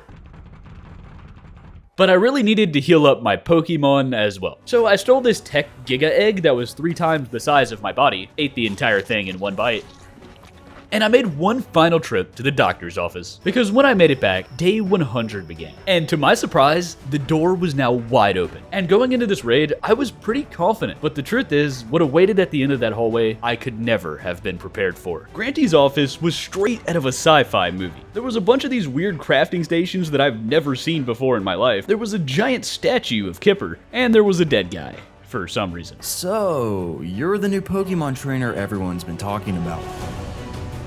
I've spent 9 months trying to convince Juztify to switch to mouse and keyboard. Hello, Trainer Granty. It was pretty obvious that Trainer Granty was the one that kidnapped El Chapo, so I confronted him. Look, man, I've spent the last 100 days fighting waves of heathens, degenerates, and some dude who forced me to eat gruel, and I don't know why your house is built like a maze, or why you have 37 pet otters that are all named Kipper in that hallway, but I'm not leaving here without El Chapo. And when those words left my mouth, Trainer Granty realized why I was here. Look, man, I've been the #1 Pokemon trainer since Red and Green, and you're the first person to make it inside my base. Also, you just literally interrupted our stream, bro. Kipper has like 15 viewers over there. I'm not gonna lie, I was a little impressed by Kipper's clout. Oh, is this a bad time? I can come back to kill you later, but Trainer Granty wasn't messing around. No, look, man, I'll tell you what. El Chapo is staying in my basement, and he's not going anywhere. But if you can beat my best Pokemon in a battle, I'll let you leave here alive. And just like that, I had found myself in a 1v1 Pokemon battle against the #1 trainer on the ARK. Make sure you don't have any stick drift. Tyranitar, I choose you. Colonel Mustard, I choose you. Imagine having 100 keys and losing to my 2 thumbs. Mr. Mime, I choose you. What's that? I can't hear you over the sound of my keyboard. How do your fingers feel after typing all those L's? Dragonite, I choose you. Mewtwo, I choose you. Frosted Flakes. Spicy McChicken, I order you. And just like that, Trainer Granty has been defeated. You're better than I thought for a controller player. And I thought that I had finally won. But Trainer Granty was hiding something. Something big. And in that moment, I couldn't have been more wrong. It's over, Granty. Your base is gone. Your Pokemon, they're incapacitated. And you lost, bro. Now, hand over El Chapo, and I might consider letting you walk out of here. And just when I thought I had won, this happened. Justified. Did you really think that those peasants, Tyranitar and Mr. Mime, are the reason I'm the #1 Pokemon trainer? Well, yeah, I thought so. I mean, Mr. Mime was level 8,000. I didn't even know that was possible. But the Pokemon were just a cover-up. And Trainer Granty had something much more powerful. Alright, look man, let's go on a walk. I'll take you to El Chapo. I wasn't exactly sure where he was taking me, but we were flying over the canyon. And that's when he started going on some villain monologue. You see, Juztify, on today's ARK, Pokemon roam the lands. But in the beginning, only dinosaurs lived here, and back on the island in 2015, I figured out how to tame them. It started on the beach with Perry the Parasaur. I crafted a slingshot with my bare hands and launched rocks at his forehead until the dude almost died. But then when he was fully unconscious, I fed him some Meho berries and brainwashed him into becoming my friend. From that day on, I began taming everything using my methods, and one by one, I tamed them all. But out of every dinosaur that I tamed on this ARK, an otter named Kipper was my favorite. It was a Tuesday evening when I met Kipper at the river. He was a wild otter that was level 75, and his favorite food was raw salmon, but he didn't know that yet. Well, not until I murdered his salmon neighbors and dragged their corpse into his mouth. And of course, he loved it. And exactly 3 minutes and 47 seconds later, we became inseparable. Kipper and I were best friends for years. But when the Pokemon started appearing in the ARK, I knew someone like you would come along, Juztify, and try and take that from us. So I got to work. There were many late nights in the drug lab and long weekends in the library. Knowledge. It all seemed pointless, but for years, I never gave up. Until one day, I finally cracked the code. You see, Juztify, just like the Pokemon, I learned how to evolve Kipper. And when I saw you come into this ARK with your inferior controller battling the other Pokemon trainers, I began step 1 of my plan. First, I caught a saber-tooth salmon in the Twin Leaf Bay, and I spent the next 3 days mining sulfur, obsidian, and spoiling the meat of my victims. I then mixed all those together in my Ninja Bullet smoothie maker, and I put it in the air fryer at 800 degrees for 47,000 minutes. It took a while, but 4 weeks later, it was finally done. I created the most calorie-dense Big Mac on the planet, and I fed it to my saber-tooth salmon. It didn't take long before bro looked like an aquatic version of Ronnie Coleman. And at that moment, my plan was almost complete. Because just 5 minutes before you raided my tech base, Juztify, I dipped this Ronnie salmon into the Whiterun Scar lava. And I fed it directly to my boy, Kipper. And today, Trainer Juztify, you're gonna be the first person to ever challenge Kipper to a Pokemon battle. Kipper, I choose you. I'm pretty sure Kipper was on drugs, but I already knew Granty was gonna do something like this. And to take him down, I had my own plan. You see, Trainer Granty, when I evolved Steve Harvey by sacrificing him to the volcano on day 34, I didn't stop there. Because on day 83, I put Steve inside a box. Not any ordinary box, but the same box where I placed 4 narcotic traps, 3 IEDs, and a Trudon inside the day before. The Trudon's name was Kevin. And when I invited Steve Harvey inside that box, Trainer Granty, I knew he wouldn't leave, at least not as a Blastoise. Because a few seconds later, I launched a rocket-propelled grenade directly into Kevin's retina. This set off a chain reaction, and it dealt enough damage to Steve Harvey to trigger his final form. Wait, you did what? Doug, I choose you. And just like that, an unlikely final battle had commenced.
And just like that, the demonic version of Kipper has been defeated by Doug.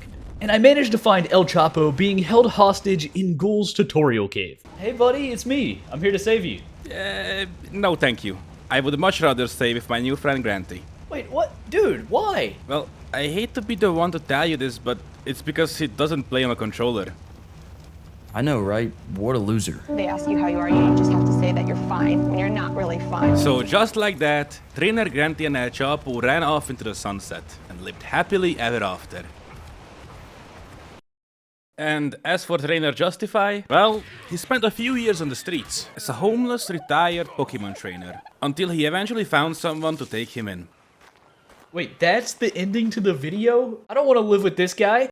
Thanks for watching, guys. I hope you guys enjoyed this video. It was a lot more work than I was expecting, but I think it came out pretty well. If you guys could subscribe and just leave a like, it would really help me out and I'd really appreciate it. And I left some links in the description for all of the 5 Pokemon trainers that I fought in this video. If you like my videos, you'll probably like theirs as well. Don't forget to download Raid Shadow Legends using the link in the description or the QR code on screen. And if you want to see me try to beat Lost Colony without dying, click right here.